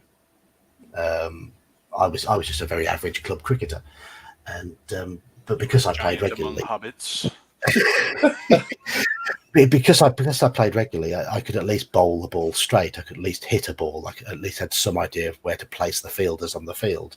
So a year when we had one of those, we had the same event a year later, and we got there, and Ian Livingstone looked around, saw me, and he started calling the teams out, and he went, "John, you're on my team." Oh, good. And he got the team together, and he says, first thing I'm going to do as captain of this team is make John the captain. So he made me captain of the team because I was the only one who knew how to play cricket. Which we went on to win. We went on to win the event, and I took great delight in bossing Ian Livingstone around about as his captain for an entire afternoon. He's a very nice guy. Very nice guy. I think, when he's talking about this translated books, absolutely, as I don't think I've ever tried translating it because I really want the players to be the focus. And most books have a single main character, but I will Mhm. ruthlessly steal ideas from anywhere I can find them. Oh yes, Oh, of yeah. course, definitely. Even I've just- different modules from different games. I'm like, you know what? I like this mechanic. I like this. I'll throw it in. And so, yeah, go ahead. I think Alf was about to say something. Oh no, I just said, oh yeah. although I did steal Tomb of Annihilations to be a data fortress for Cyberpunk once. Or not Tomb of Annihilation, but Tomb of Horrors. I actually had a netrunner in Cyberpunk who had themed his data fortress after the Tomb of Horrors. So then they did the netrunner dive to hack the system. They had basically had to go through Tomb of Horrors. I'm just reading through Ernie's comments in chat. I don't know if Ernie's still with us on the stream, but he's had a big long thread where he was talking about running D1 to 3. I've sadly never run them. D1 to 3, the drow is that Yes, is it that one? Because that's another element of a good adventure, is that formidable opponent, well organized, intelligent, the kind of thing that's going to take a while to get around. I think that's a good addition to a game. They had Tuatoa in there as well. Yeah, they did. people? Yes. Right. with the naked lobster goddess. Blip doodle poop. Yeah, and yeah. I I think my remember only thinking the map for the Queen of the Demon Web Pits was just so trippy when I was a kid. I'm like, what is this? Why is it all different bright colors? And Yeah. and how it was drawn, go from one level to the other, but they seem to overlap. And, yeah. I wanted to like Q1. I just didn't when I was reading it. The Vault of the Drow, because Drow were, I think that that was right before. I think I got that right around. The same time I got Fiend Folio. Drow were mysterious, but man, by the time Unearthed Arcana came out and everyone started fleshing them out, one is it never made sense to me. You're chaotic evil, and yet everything is well organized. That's not how chaotic evil works. Yeah, but they were really dog eat dog, and I think their organization was just a really thin veneer that was like they had a lot of, although they did have a lot of strictures imposed on by their goddess for being chaotic. So that's why I went over it. I think they would have done better if they'd made them lawful evil, or if they had been a lot more chaotic in their aspect. It just felt that at the time, to be fair on this, lawful good was the perfect good, and chaotic evil was the most evil of evils. And I went, as I've gotten older, I went, nah. There's, how do you work through this? And I think that's part of the old, especially when you know it's the basic. Lawful's good and chaotic is bad, and you kind of go, well, maybe they're you need somewhere in between to balance them. If you go to Jordan Peterson's view, depends on the context, doesn't it? And it's different for an individual or an NPC than a whole society, where you could say, well, it's is generally chaotic, or generally lawful evil. It's quite a lot of context to be added there. For me, that's the best use of alignment, is in thinking of it on a society level. I like to think of how a society will structure itself if people are generally of a certain alignment. Yeah. Because then you've got within that, you've got the interplay within different individuals, how they they're a similar alignment, they're not the same, but they have to interact like a drow. You know, it's probably hierarchical, I would guess, but they're not all on the exact same alignment, and that can be quite interesting. Well, I think I kind of look at chaotic as much like the warlord. You were looking like Somalia or Afghanistan, where you look at the shifting alliances and everything else. Yeah, And while their houses are very well done, the surrounding area is very chaotic. And that's the way I would rather think of the drow is their house is very rigid from that aspect, but anything outside the house is just going to hell. And Yeah. that's I the way I think- kind of look at it. I think maybe the reason that they categorize them as chaotic is I think one of the more basic tenets of chaotic is that they rule by force and fear, not Yeah. by actual legitimate law. And like I said, that whole society hierarchical thing is really with the drow kept in check just by brutality and horrible, engineering through force and fear and all of that.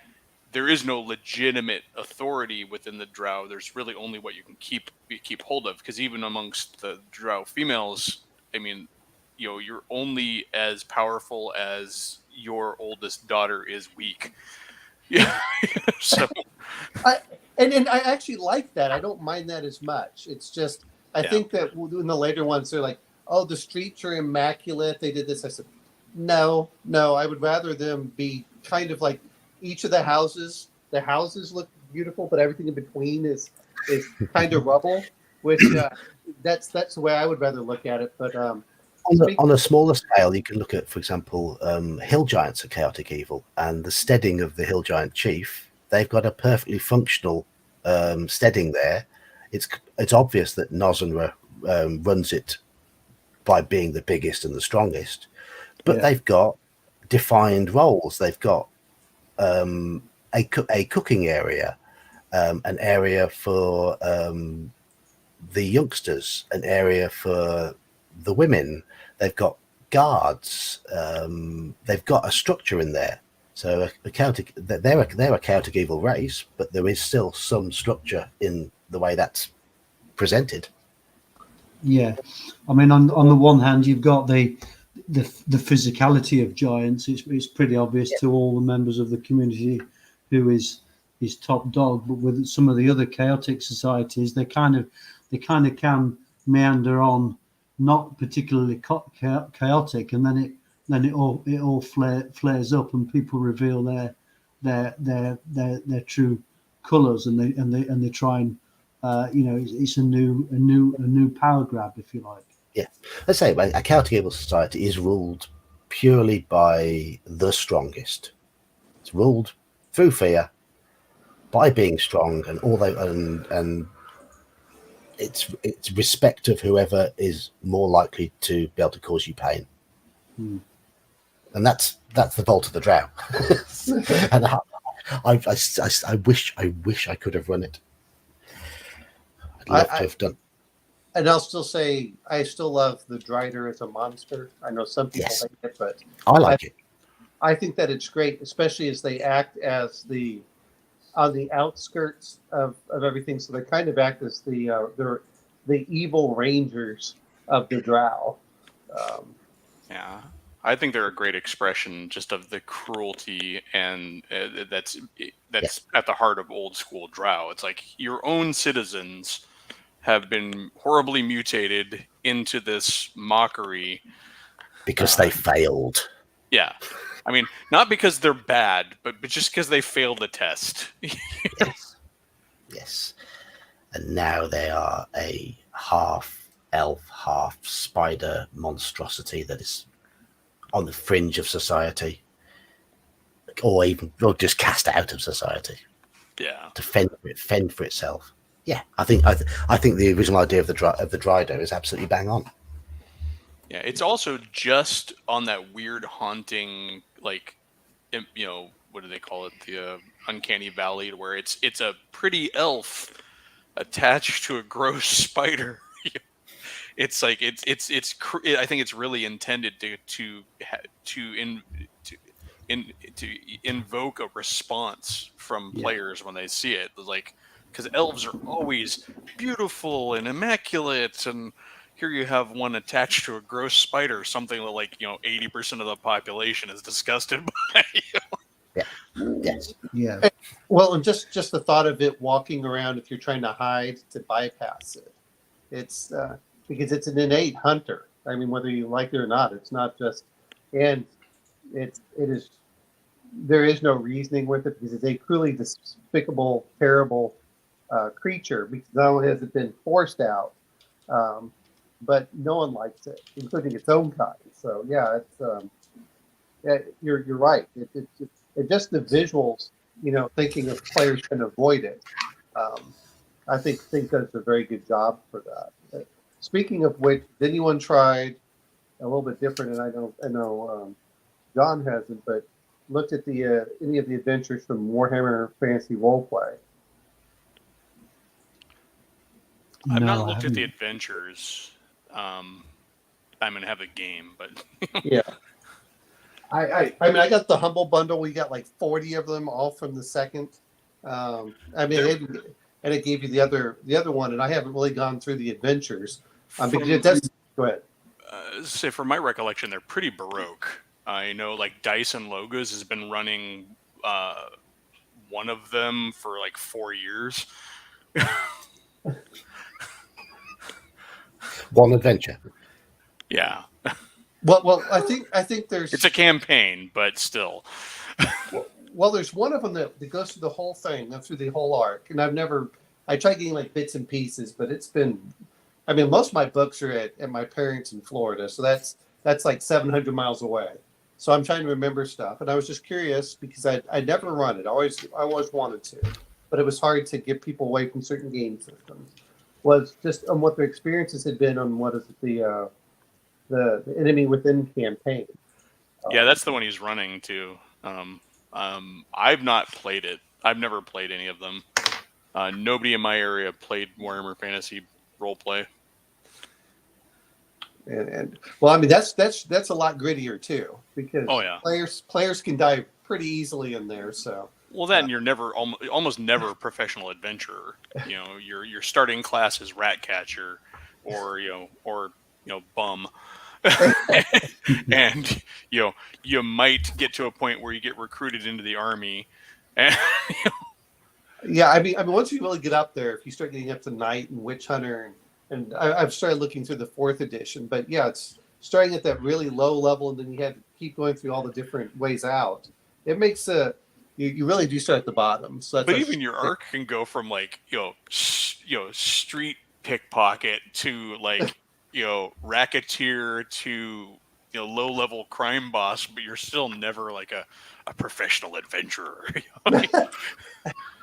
You always. Well, professional adventurers tend to end up dead, and you'll find as you walk through the door. Oh, Yeah, this but is average skeleton. citizens in the Warhammer world tend to end up dead too. So or just- corrupted. just by living in the street. That's why I was just curious if anyone had run, because I know we all talk about the D&D modules that we're familiar with, and I'm not familiar with the 5e. As I got probably around 2nd edition, for the most part, I stopped buying modules because I wanted to run my own world for the most part, and things I wanted to, and I wanted to tailor to the players and what their desires were, and just throwing them in there. Yeah, that's fair enough. So I was Interesting. Go ahead. Sorry, I've got to say, interesting question from Adam here. I think there's no module that I couldn't do more with, if you like. They're really just a starting point with there's some ideas. I have quite an open. I try to have an open expectation with the modules I work with. So it's kind of. I know I'm changing your question a little bit, but they've all got a lot of room. Well, I've thrown it to you three to start with because I'm having a think on this one. I think the problem that I have with certain ones is they're either very good and they're self-contained, or they're not fleshed out enough. But they're really, like I said, I like Forbidden City. I really do. But that's when that really needs to be fleshed out. it's kind of, and I think when your review going through this, it's kind of flimsy as an adventure, but I think it's a really cool idea and setting. I think that looking at the OAR from Goodman Games when they're doing some of their stuff, I think they've been doing a good job on really fleshing out those modules. Yes, they have. For us. So yeah, they've been grabbing all those loose threads. I want to see them do Forbidden City because more than likely we're going to get one of their new two volume books out of that one where they delve into all those really cool ideas that he wrote in there at the end as like potential other adventure. Yeah. I mean, every time they ask for opinion or a vote, I'm like, Forbidden City, please. You know what I would think about, to be honest, is because I would like a little bit more for fleshing out is maybe Ravenloft actually as the module, the original module. Obviously, we got the setting later on in the second edition, which took it way beyond. But yeah, I can see the original domain felt a little bit too small in I6, but it was good as it was. I don't think we'll see it because WotC did a pretty good job of expanding on it for 5th edition. That's true. But I said I wish that they had just the original module. I wish that they had made, like I said, it's almost kind of like the system where you have more with the Strahd, and you had put in some other areas around there. And you're right. The second edition did a very good job for it. But it wasn't the original module. You now had a whole domain where you're not really having the storyline that you would in a module. And man, I think that they could really flesh that out. So you're still kind of that claustrophobic aspect, but you have a lot more, I wouldn't call side adventures before you actually face down Strahd. I think that would be a good module. I think there's a lot of modules, and probably they're in later editions, as you say. I don't know how good they are, but with such a powerful foe, it is going to boil down to coming back and for that, whether it's a final confrontation or negotiation with Strahd, however players want to do it. There's pros and cons of having a very strong storyline. I think more can be done with the wilderness around Castle Amber, because that's a good area. Yes. I'm sure there's a lot of ideas for that. I was thinking something the strength of Castle Amber was the initial castle itself. It sort of petered out a bit towards the end because I think a lot more could have been done with the wilderness. I haven't seen the Goodman Games reimagining of it, and I have heard they have done a fair bit in there to fill in those blanks. I'm going to say as an answer to this one, UK1 Beyond the Crystal Cave, because it's a module I really, really like. But if there's a lot in there, but if the players grasp what they need to do very quickly and the approach that they've got to have very, very quickly, it's all over far too soon. I think there could have been a lot more interaction in the garden, maybe a slightly more complicated puzzle to actually, which involved more exploration around the garden to actually bring a lot of those. There's loads of lovely encounters that are really nicely themed for the whimsical garden that it is.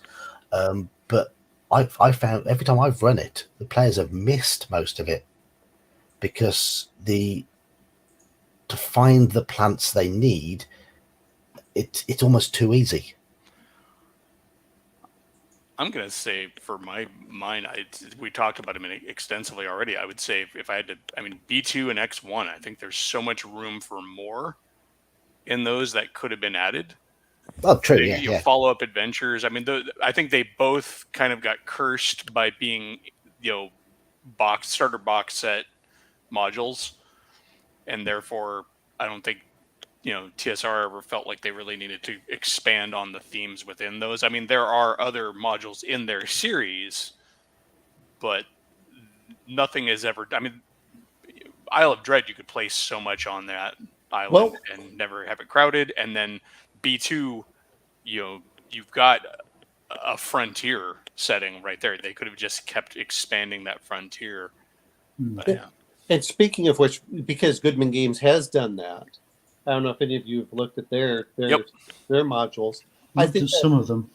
I don't feel that those have been ignored. So that's why I'm not including those, because they have done a good job, and they still have more that you can add to it, which I think is nice. I think the other one is, and of course, here mentioned this, which was the what about Tomb of Martek? I liked some of the ideas in there, but that's one that really needs to be. You felt kind of disappointed going, even as I was reading it. And to be fair, a lot of the modules I went through, whether my players played them or not, was I like to read the modules for both ideas, and what makes a good adventure is I enjoy reading them, and it gets my creative juices flowing to add to my other games. I think that's one of my favorite aspects for the module. The reason I didn't bring up Tomb of Martek as an answer for Adam's question, though, is he did actually say, what do you think was a good module? But you wish he would have been done with it.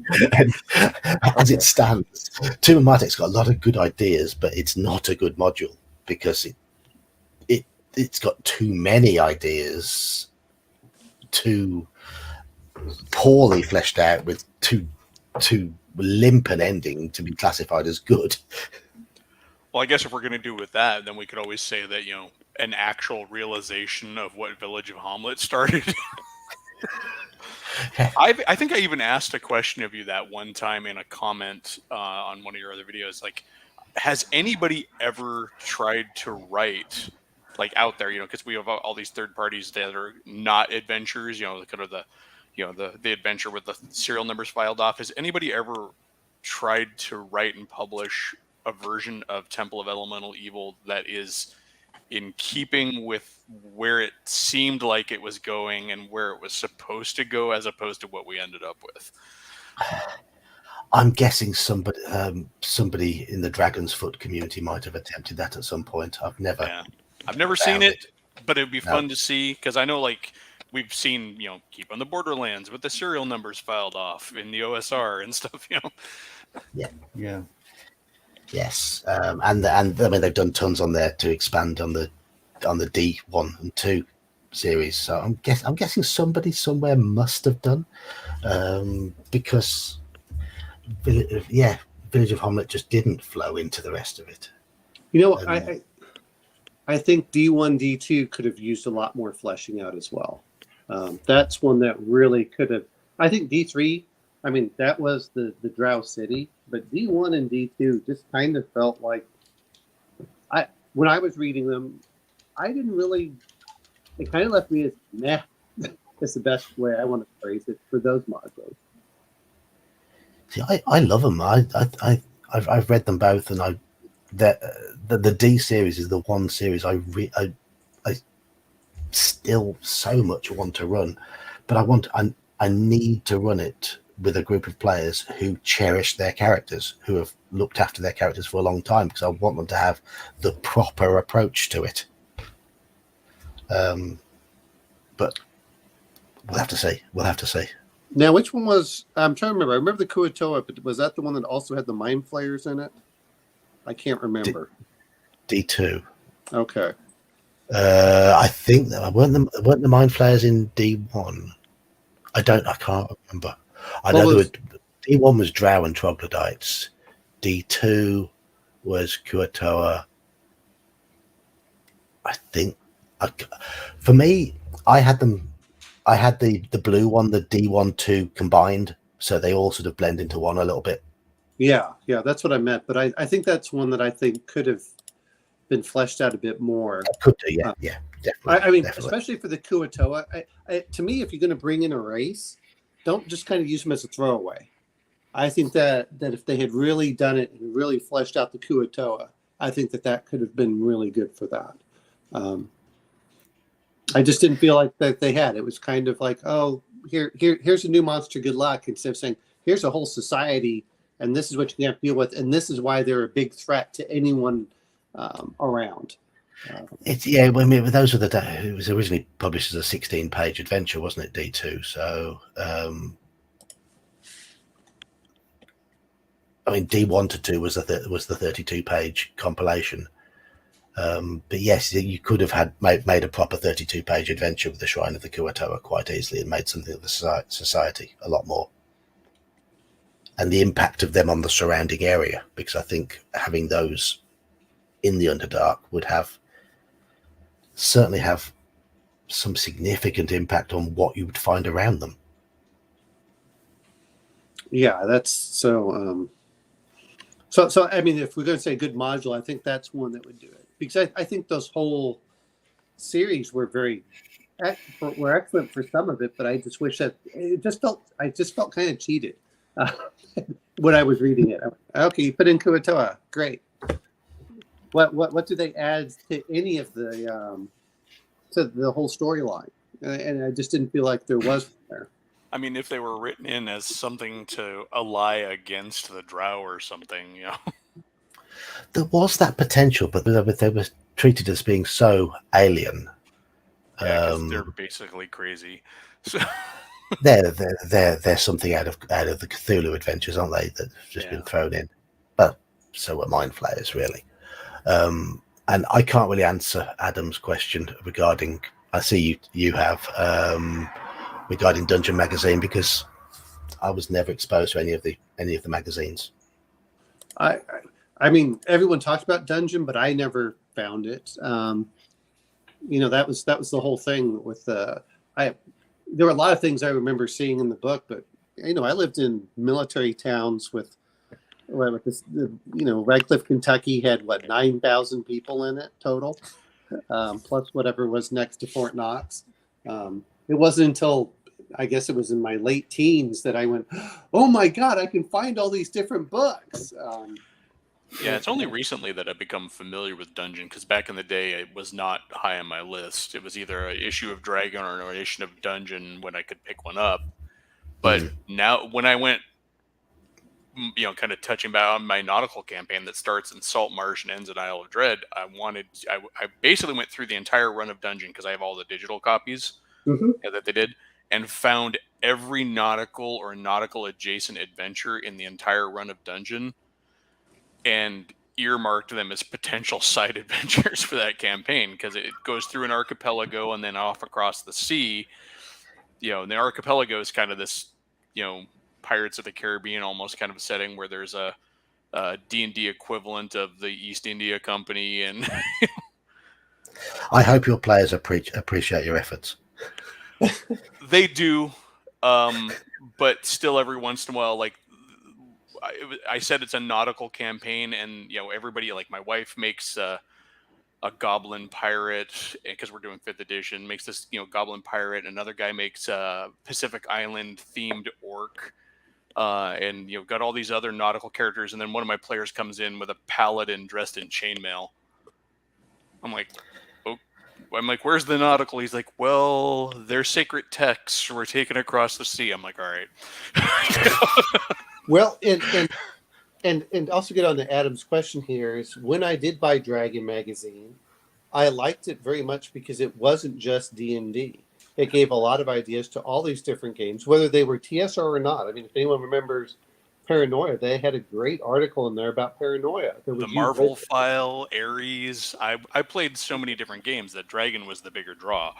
And Dragon had that, and it was, I guess, when Gygax left and Lorraine Williams took over, and she killed all of the other games, and then Dragon Magazine became exclusively D&D. I stopped buying it because that wasn't what I wanted. And to be fair, Dragon Magazine had a lot to it. It had the little comics at the end. And the 3.5 run of Dragon was just every issue was like 5 million prestige classes. Occasionally there was a gem in there, and then reading any adventure from 3.5 was horrible because every stat block was 5 miles long. I mean, here in Britain we had White Dwarf magazine. I only ever bought a couple of issues because my budget was mostly spent on modules. I didn't have a very big budget, and I wasn't going to spend it on magazines. I loved White Dwarf in the old days, and then Imagine, the Imagine magazine was really good. Stumbled on that in a comic shop in California, and some of the best hand-drawn maps I've seen in a gaming magazine. That was done by the British lot, wasn't it? Imagine. Yeah, that's why it was fun to stumble on it in a comic shop in California. I mean, the only thing I ever saw with White Dwarf is when I was trying to do Rogue Trader, the first edition of 40K. Yeah, And I like that, but a lot of them once they started, but then I just stopped. I think that I went into by the time the 90s came around after Dark Sun, I went full hog into World of Darkness, and like everybody else in the 90s. well, that's true, but I also think that there was a maturity level in there, and the one thing that I had a hard problem, to be fair on this, was I love Star Frontiers, but that was killed in the mid 80s. Yeah. And Traveler, I'll be honest, I did not see Traveler until I was in my mid 30s. I never saw a Traveler book anywhere until my mid 30s. Just to give you an example of that's sort of when I came back looking at these books, like, oh my God, what's this with all this? Once they did the open gaming license, that's what I think really pushed TSR and WotC and all of the D&D stuff forward.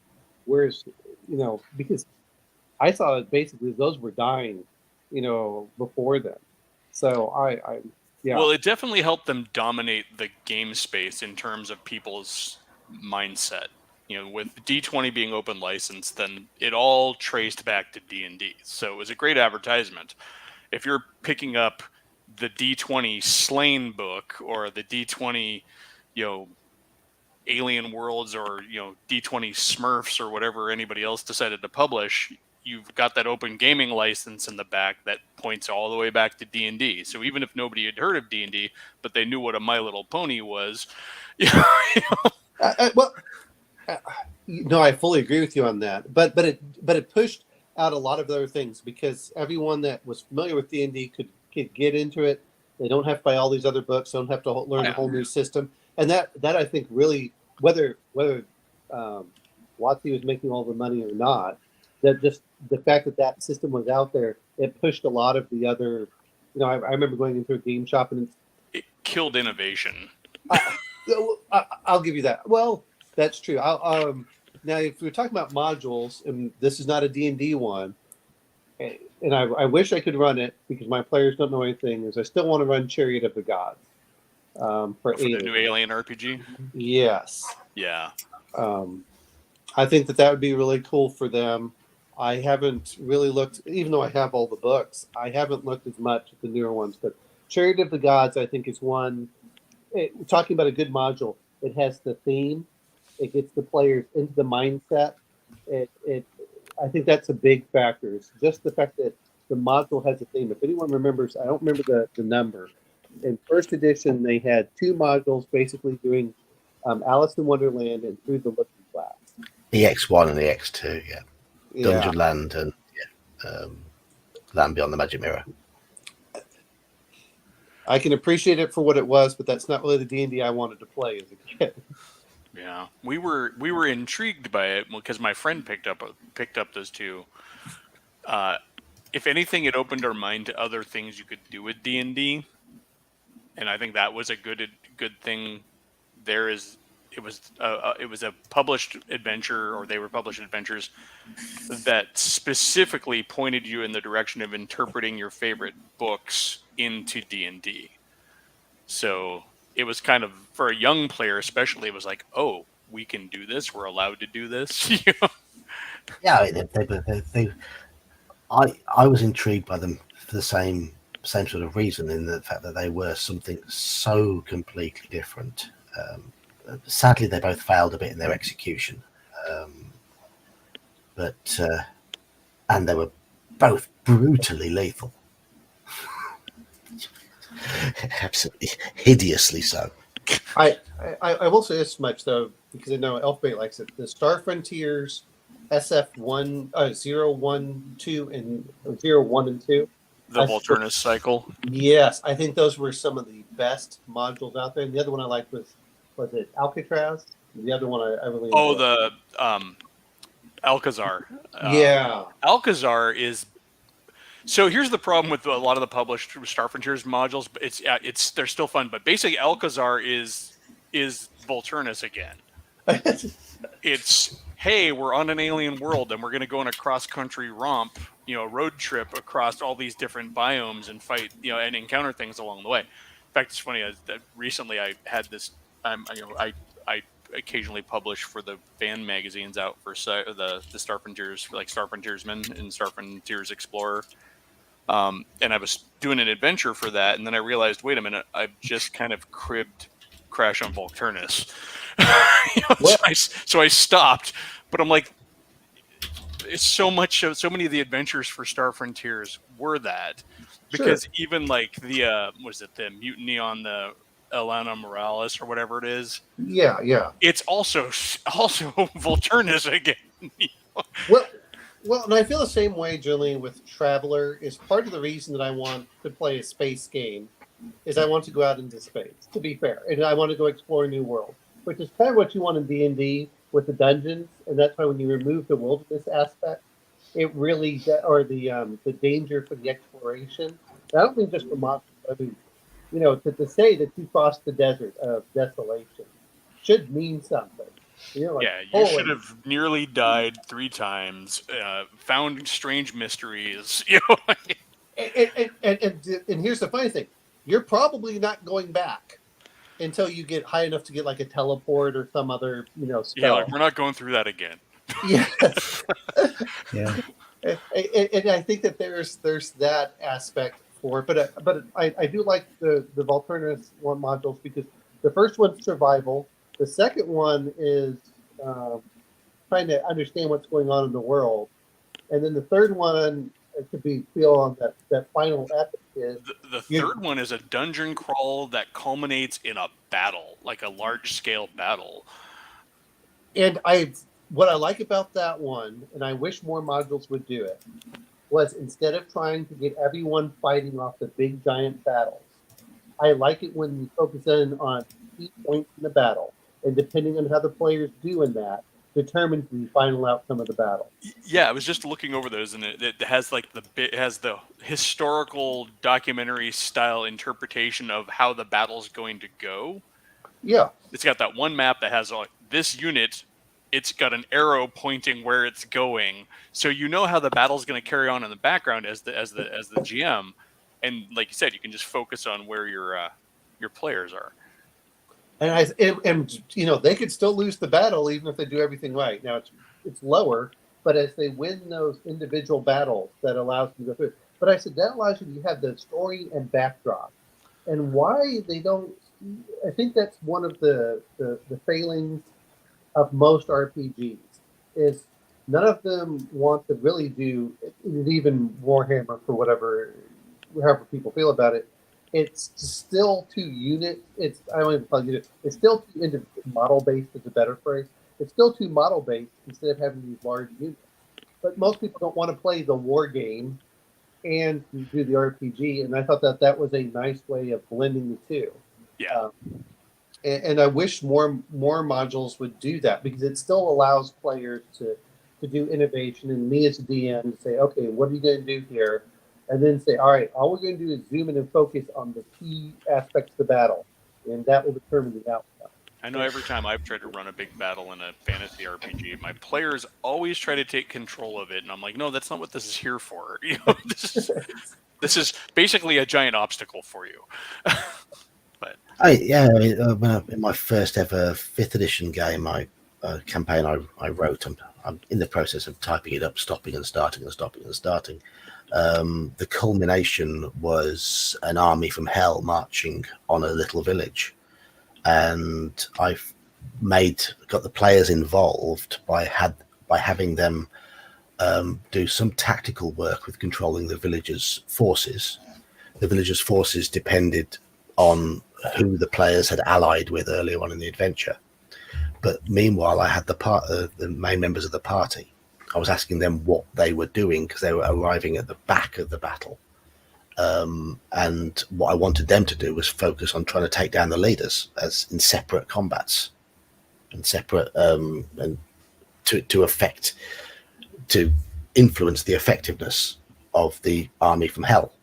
And it took about 2 sessions to play out. It worked, but it was nice to see that my players were invested in taking control of that side of the game as well as the role playing that they've been doing beforehand.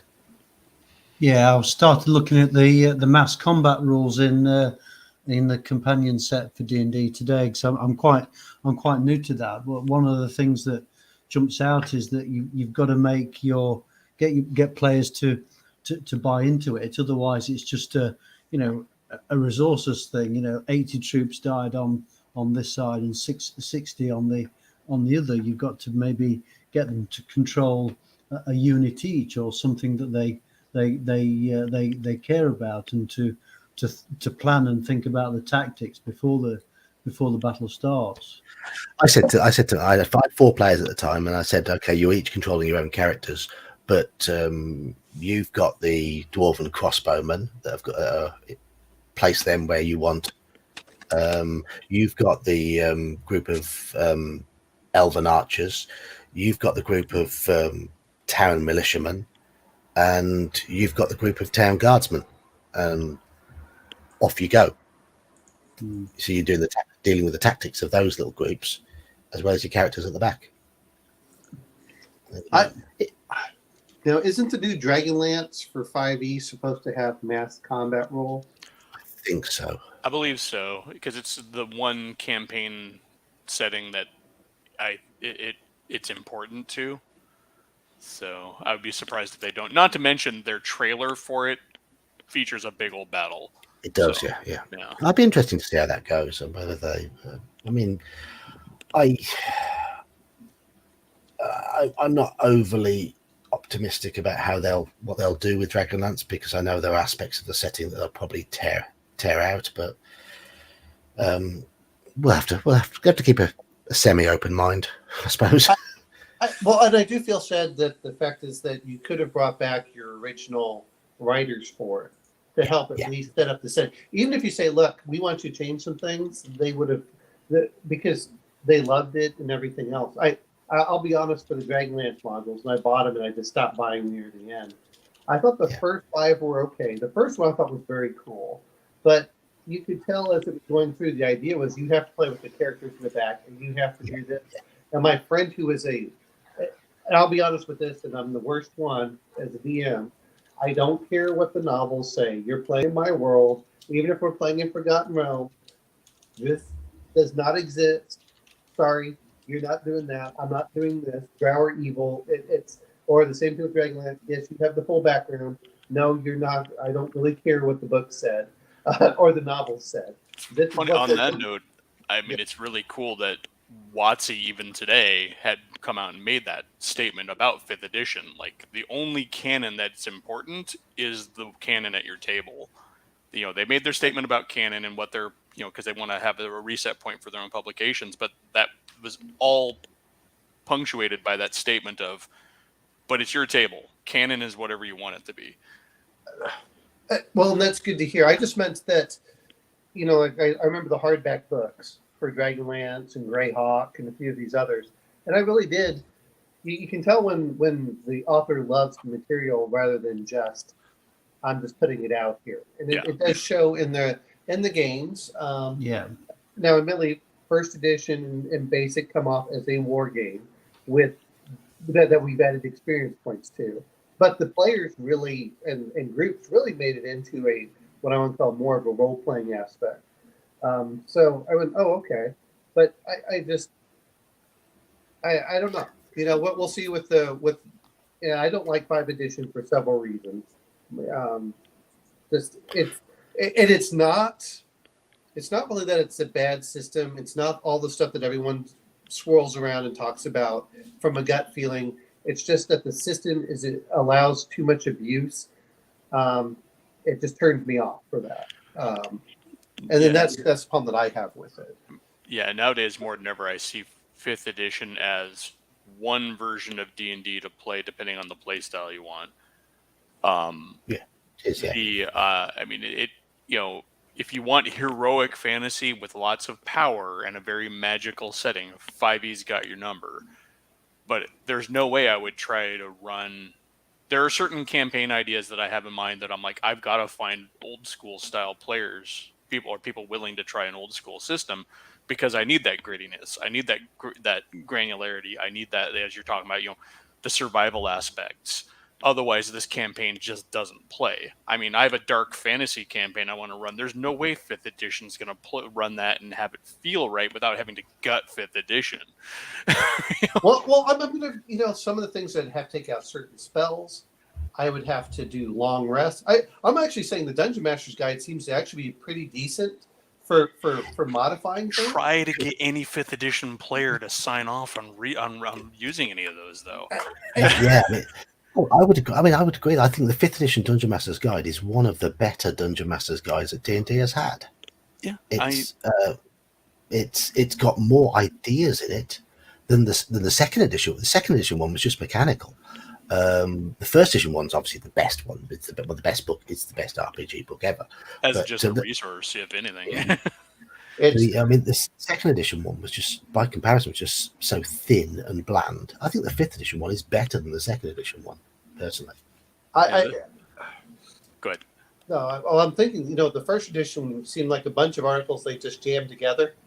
And I said, okay, and to be fair, when you had the Dragon magazines and everything else, me being a rules lawyer when I was younger, I was like, oh, more rules. I can't get enough rules. And now as I'm older, I'm going, too many. And to be fair, Elfbait, looking at how I like how Conan or how Forbidden Lands does certain tracking. I don't have to count everything in there, but I just need to have a role of saying, okay, you're going to run out of arrows, and depending on what happens, your arrows are going to disappear. So not everyone has to count them, but I can get it so it starts coming further and further down. That's something that the Alien RPG does pretty well. Yes. Well, I mean, they're the same system, but yeah, go. If you look at Forbidden Lands, depending on what's theirs, you can have your arrows will determine as they start going down and what occurs. And I kind of like that. Is I don't want to do all the bookkeeping numbers. I don't want to have to fight with it, but I still would rather have, like, for food. Okay, roll a D6. If you roll a 1, it goes down.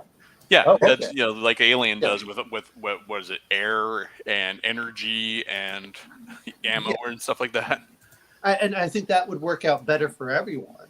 And that's not something that requires a whole new mechanic. I mean, it's a new mechanic in D&D, but it's not one I have to gut to do that. I think that's one you could get 5th edition players to write off on too, to sign off on too, because I mean it's. I think part of the problem with a lot of 5th edition players is they're coming at the game from a different place than us old schoolers, in that they've come to the product as a fully developed, many generations in, refined, system. My wife and I were talking about this. She plays D&D too since high school. So, she's like, we were talking about, back then you had to be, it was only a nerd's game because you had to be a nerd to get through it and understand it. I mean, you earned your ability to play D&D. Yeah. You didn't have 82,000 YouTube videos, live plays, organized play, game stores with happy and friendly, I walked into the local game shop and it was a model shop where the son had talked the dad into carrying RPGs and miniatures. You had your little dictionary, little translating guide of Gygaxian to English. Oh yeah, side of it. Yeah. I mean, it's back in the day when game stores were really just toy stores with a gaming section. Or the bookstores, if you remember Walden Books. Yep. Or even locally, we had Fred Meyer's, which was kind of a grocery store, department store, and that's where I picked up my Fiend Folio. I still remember ordering online Sears because I was in Germany, and I had to save up like 3 weeks worth of it, and we'd order it on for the mail order. You'd have to send something off to them with the check, and then they would mail it to us over in Germany. So it took 2 months to get it. I do think that the ease of entry to the game does inform the mindset of players to a certain extent and what they're willing to do. I think we have a lot more casual players nowadays than we used to have. And so casual players do not want the grit of counting food, counting arrows. And that's why you've got the things like the fast healing and the quick recovery of everything, so that you can just they can short sessions where they just feel heroic for a couple of hours and then they go away. As an example, the last campaign that I geared up for a bunch of new players for 5th edition, I wanted to try and run a grittier campaign. So I put together a list of 10 different optional rules from the DMG, and I have it with a box for yes or no next to it. Out of the 10, only one special rule was agreed upon by all the players as to what they were okay, dialing back on 5th edition. And I can't remember what it is now. It's so inconsequential. I'm like, all right, we're just playing 5th edition then. Yeah. So my DM, or I'm trying to get everything going, but I'm going to be traveling up to Washington for a trip. But when I come back, let's try and get them in there. They were willing to do Conan, and it's funny because they're more willing to change all new rules to get that same experience you could in 5e if you just change some of the rules. Then they're more willing to learn a whole new system than they are willing to just change some of the rules in 5e. Weirdly enough, like for gritty, like you're talking about, they're more willing to play Alien because they want to play Alien and they know they're going to die than they are to make 5e a little bit grittier. Okay. It does seem to be very much it's not psychology.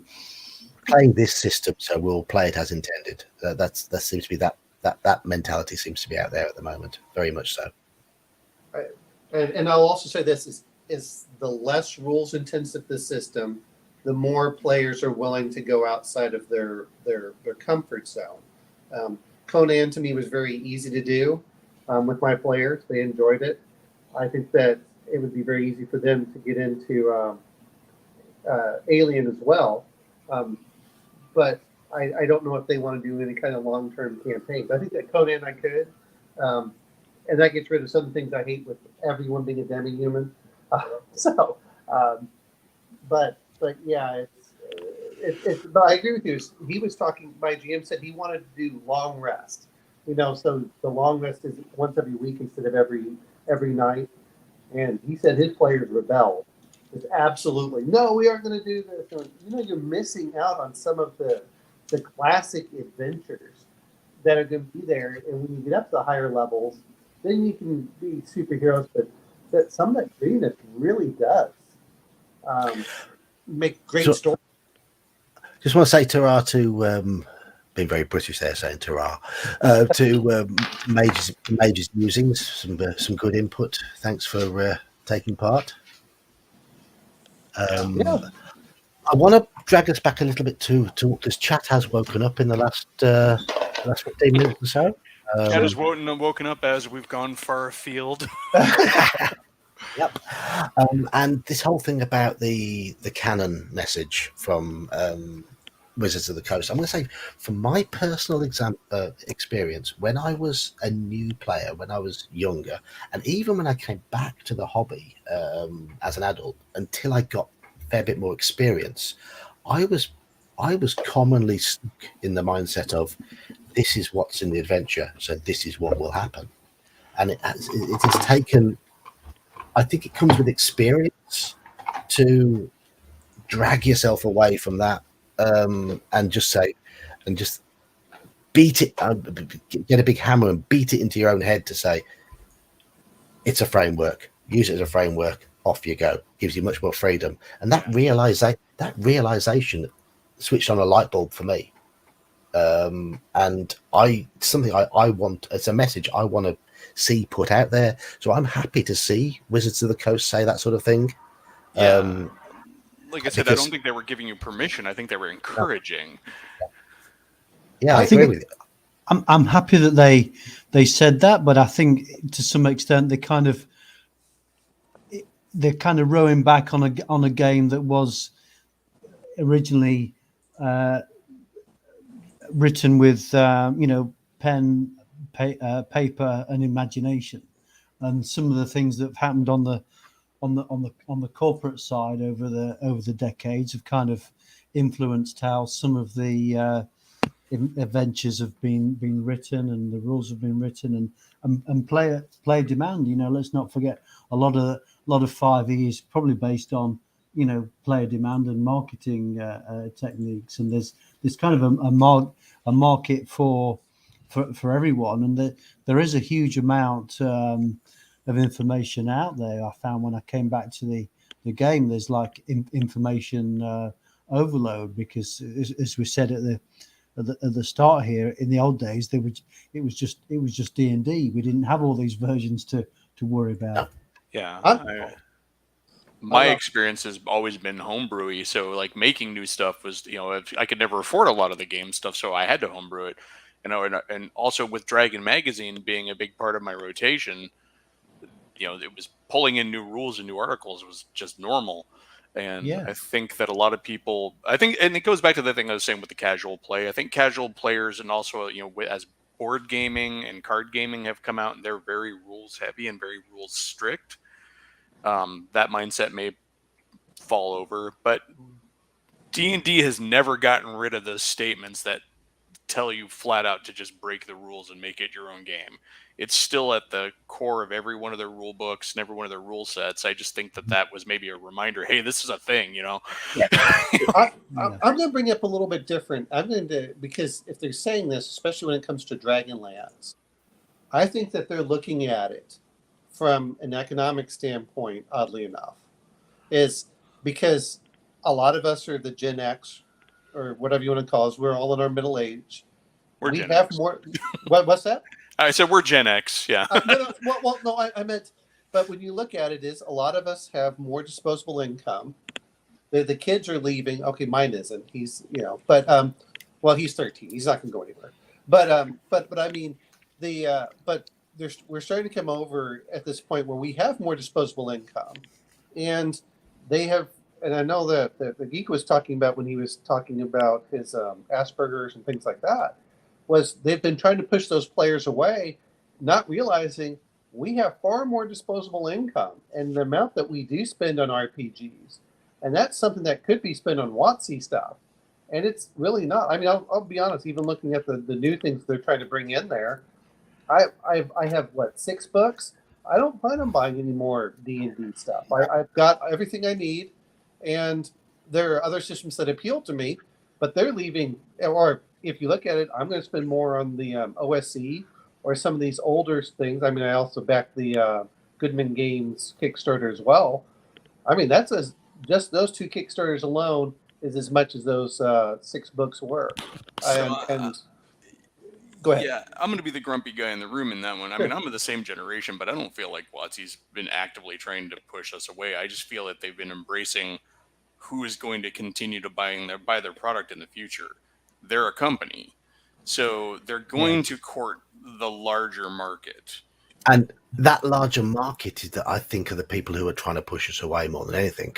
It's a small portion of the small loud portion of that market, because my kids are just now 23 and 18, almost 19, and they're very much they're all LGBTQ. They're all very liberal, left-minded, as am I, but even they don't feel. Even they're not in a position where like get rid of the old men. It is a small vocal minority. But sadly, just like on they the are. flip side, the grumpy old grognards who hate everybody is the flip side of that. Because that's not most of us. And a lot of us want to bring our kids into it. The thing is that if you start turning us away from your product, that's going to seep down to your children as well, unless they're like really rebellious. But honestly, if they're rebellious, they'll probably do, outdoor sports, never read a book. But I'm lucky. Both my kids play. My oldest has run his own campaigns, and his campaigns, by listening to them, are nothing I would ever want to play in. But him and his players are loving them, and that ultimately is important. Now, am I being cynical here? In possibly putting forward the idea that they're releasing Dragonlance now, and Dragonlance is specifically a campaign that was popular when we were younger. Are they pushing this idea or just re-promoting the idea of do what you want with the canon just to warm us to the idea of coming back and buying Dragonlance because we are the target audience for Dragonlance? I think that it's a response to the idea that a lot of the people kind of in our camp, well, at least the loud, grumpy ones, have expressed that they feel like they're being left behind, when the fact of the matter is that I think maybe they're trying to remind us that we can play the game however we want, even though the new books are out. We still have all of our old books. We can incorporate the world information with the new rules, because the kids, quote unquote, they're already playing their games. And before there was an adventure about making coffee at a wizard's school in a published book, I guarantee you that was on somebody's table already. That some homebrew DM had already made. So somebody was already playing the way that they want. They're trying to remind us to play the way we want. And also, I don't think Dragonlance has any grounding or footing with much of the newer generation of players. So clearly for us, it will be a new product, a new story for most of those buyers.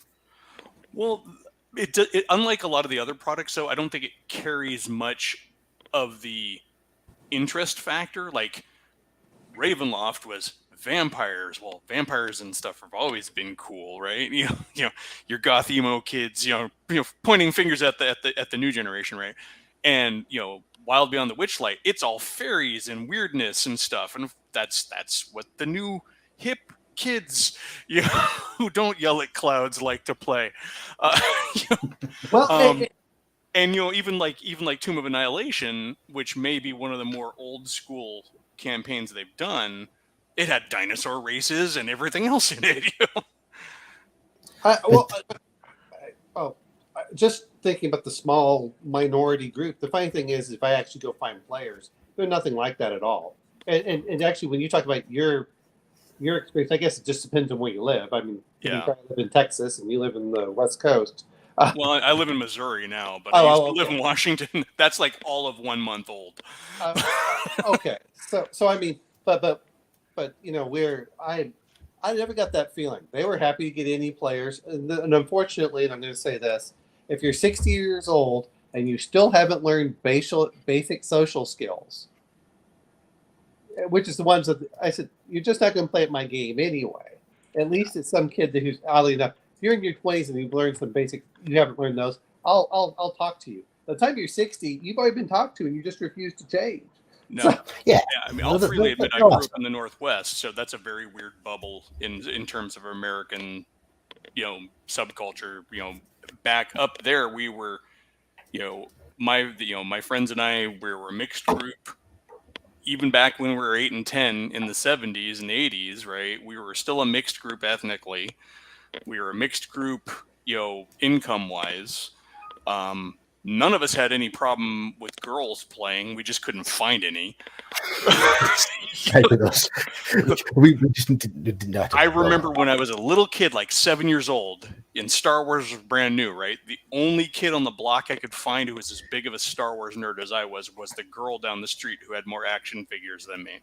So I had no problem playing with girls in my hobby space. So this idea that, so when I hear stories that are real stories related from the community that, I've encountered racism, I encountered misogyny, I'm like, I know it exists. I just can't, I never ran into it. The only reason myself and my group of friends didn't play with girls when we were 14, 15, 16 is girls wouldn't talk to us. We didn't know how to talk to them because it was an all-boys school and we had no idea. Just no idea. I remember being so excited because we got a girl playing Shadowrun. We're like, oh, cool. When it's 14, it didn't last very long. And my wife and I were introduced to each other because we both played D&D. So. It wasn't until World of Darkness came along that I started finding girls willing to play the role-playing games. To be fair, I mean, that's just the way it came out. And I don't understand. There just weren't enough players for us to be selective. You can't No. be racist if you can't get enough players. You're like, no, Exactly. come here, join me, come on. I always have to Team- laugh because our group had a guy that we called Black Sean, and he was a black guy, right? But everybody's like, "Oh my God, that's horrible." I'm like, no. Everything he owned, everything he wore, was black. We had Red Sean, who was a ginger, and we had Black Sean because everything, even his shotgun was black. The shells in his shotgun were black. It's like he was Black Sean. It was like a pirate title, but of course, when they look at him, they're like, he's African American. How could you call him that? I'm like, it was his nickname that he gave himself. Yeah. Yeah, I mean, I remember my nickname at school was Midget, and I remember a teacher going berserk, saying, "You can't," because I was the littlest kid of the year, and I quite liked the nickname. There were far worse nicknames in the world. The people of the year got called far worse things, and I remember being utterly bemused when the teacher was shouting at my friend who called me Midget, because it to me it was not remotely offensive. I was always, it's like I was always amazed when I would hear, and and the thing is, it wasn't just my group. There were like 3 or 4 main groups in my area, and not a single one of them had that kind of dynamic. That you hear about, the bad ones. I mean, we had one group that we connected with. They had one of the kids was functionally illiterate, but they still let him play. They would talk him through his character sheets, and they would. I mean, you want to talk about accessibility and disability? The kid couldn't read, and they still found a way to let him play D&D because he wanted to play a dwarf and he was into it. So they're like, "Yes, you play." Our group I was at an all boys school in the mid '80s, and it was a big rugby sort of athleticism. Got you on, that sort of type place, quite elitist. And our group of gamers had the first lad in our year to come out. And in the 80s, that was a big thing. Oh, yeah. But did it stop us playing with him? No. I mean, we knew. I mean, we knew him, and we knew. It was no surprise to us when he did come out, but it didn't bother us. Didn't bother us in the slightest. He was just our friend Mark. Yeah, and he was just somebody else who would roll dice. Anyway, we've gone completely off the topic. Yeah, we were trying to come back to topic. In fact, right. I going right back to the topic, because I am going to have to close this soon because it is 12 minutes past midnight here. And I picked out 6 key factors of what I thought made a good module. They were flexibility, memorable moments, cohesiveness, a goal that can be achieved in variable ways, scope for development, and ease of use. I think we all agreed that they were all important. Which of those do you think is most important?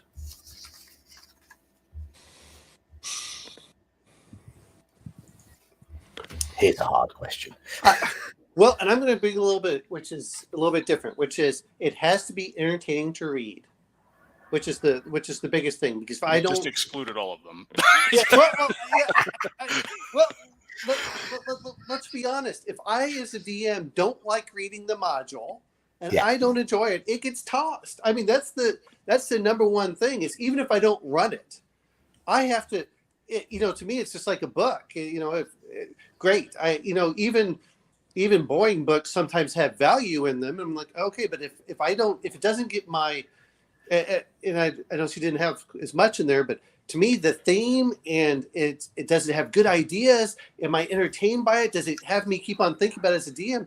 That's number one. And then as a player, I have to feel that it's hits, I guess, what was the 4 aspects, which are, it has to be somewhat entertained, but it has to have a social aspect. It has to have an intellectual aspect. It has to have a physical combat aspect. And then it has to have at least a storyline in there. I just don't want something that doesn't have some kind of story of like, why are we here? I think all those things that you mentioned are good about bringing the story into it, but it has to be entertaining is the number one thing. So is that our number one? Do we think if it engages the DM, if it's entertaining to read, it engages the DM, that is the key, the single biggest key? Yeah, because ultimately the DM has to run it. So if he can't get into it, how are the players going to get into it? Then I think we have a winner. I mean, another critical one for me is I love modules that actually have a quick breakdown up front, so I don't have to plow through the entire thing to find out even what's going on and what's going to be in it. Give me some bullet points. That was part of the problem with some of Gygax's early modules, is that to actually find out what was going on, you had to pick out one line buried in the text somewhere. The only thing that gave you a real clue as to what was actually going on in the Vault of the Drow with all the different factions was a couple of lines back in G3 when they first introduced Nedeline. It's those sort of things. But yes, if there'd been a nice breakdown at the start, it would have been better. Yeah, anything with faction play really needs some sort of visual aid. Well, and I think, be fair on this, is they had a limited page count was a big factor. If you look at the modern modules, well, they're what, 100 plus pages. Even the smaller ones that I'm looking at are 50 to 60. That's why I said I think the OSE modules have done everything right by bringing that on there. Is if you actually look at those, whether you like the module or not, from a standpoint that's in there, it has everything you need, including the treasures, depending on where they are per room. I said, that is so nice if I want to calculate XP and things of that sort. Of course, those aren't old school modules, but I think that the like the Plangent Mage is one of my favorites to read. Aren't they written to be in that vein though? Yes, but I mean yeah. But I mean, if they took those same things and put those into the D1 or D2, even if you didn't change as much, I think that it would vastly improve. Of course, just the layout matters so much, and having that up front, this is what's going on. And I think it somewhat did that in some of the old modules, but it's how many times do we remember the text in there having all of the, this is the description of the room. The box text. Yes. Well, what's funny is, do you remember before there was box text, when you had to figure out what was the box text? I mean, I think a lot of people just forget that they were learning as they went. There was no 40 years worth of adventure design to refer back to. Yeah. The productions are much better now. The visual presentation is better now, but probably because it has to be. They're not as usable now. They're in that hardback form, though. That's one of the problems with them. Is ease of use is completely. Well, especially considering the quality level on WotC books is a little on the low side. Yeah, and the page flipping and they fall apart. Yes, I know. I have a. It hasn't happened to me yet, but I've seen far too many. Do you want to see my player's handbook? Or where's my monster? Oh, I don't. I believe it. I've seen them out there in the wild, but this is my monster manual. I am just really careful with my stuff. So. Oh! Everything I do cannot go past 45 degrees when I open it. This is my monster manual. Oh wow. There's a bit of it, and there's another bit of it, and there's another bit of it. And there's another bit of it. Am I alone in thinking that a binder form monster manual would be wonderful again? I love that. You know what? I would not mind if they'd made it out of Revlar. If it's a certain type of, it's a plastic paper basically. Yeah. The thing is hard to tear. If you can drop water on it, you can put it in seawater and it will still be fine. I guarantee you, if they made it today, the paper would be much better bond and stuff than it was back then, and you'd have color art. But okay. I'll say this much: if you look at the old ones, we're talking about I'm saying like my theme folio, which was probably 1982 or before. Yeah. So before Monster Manual 2, my player's handbook literally got waterlogged. It's warped, and the binding is still holding together 40 years later. Yep, my All mine are, yeah. my PHP fell into a muddy ditch on a late night walk back from a game. It's still together. No, my Unearthed Arcana, as soon as I got that, I could tell that thing was going to immediately break apart. And so after that, I would always make sure my books were held super close. My Unearthed Arcana is fine. And It's probably because you never open it. Because you don't like it. But this is where the PDF comes in. And also, I like the fact that I can print off pages from a PDF. And that's the one thing I really wish that they had allowed Goodman Games to do, was to allow their stuff to be a PDF. Because I love the physical tactile aspect when I'm reading it. But if I have to go look up something, Control F is so much faster. Yeah, I love physical copies for brainstorming and writing adventures and for learning a system, but definitely love PDFs for reference. I basically just use the PDFs to find pictures to stick in my videos. Otherwise, it's books all the way through. Yeah, that part of my brain must just be too old because I have a hard time reading from PDFs and retaining. I do. Yeah, I can't retain anything I read from a PDF. I have to print it out and sit and read it. Anyway, I have to apologise to Munchie Getcho because you've arrived just as I'm going to go to bed in a bit because I've got to go to work in the morning. Yeah, just leave the stream open. We'll close the door behind you. No. We'll turn off the lights. After you've got me in trouble with YouTube. No, we wouldn't do that because we like you too much. It can be the Owl and Elfbait show, but Owl and Elfbait late after dark. You know If what? I could probably do that better on a weekend night. Because I'll be honest, as we're done, I'm gonna go to the pool and go swimming. So There you go. But once again, I am going to draw it to a close. But I do want to thank the three of you. It's been a very, very entertaining conversation. I think we've I've enjoyed all of our streams that I've done, but I think I've enjoyed this one the most because it's just we've all been talking about things we love, and I think that's been obvious for anyone who's been listening to us and putting up with us for these last 3 hours. It's something we all clearly care about, and that's certainly come through tonight. Well, John, I appreciate you having us on. And, Yeah, it's a pleasure as always. And I want to thank everybody in chat for getting involved because it's always nice to see chat go off on a tangent by themselves and completely ignore us for half an hour. Well, turnabout is fair play, but it was definitely a good chat. I appreciate it.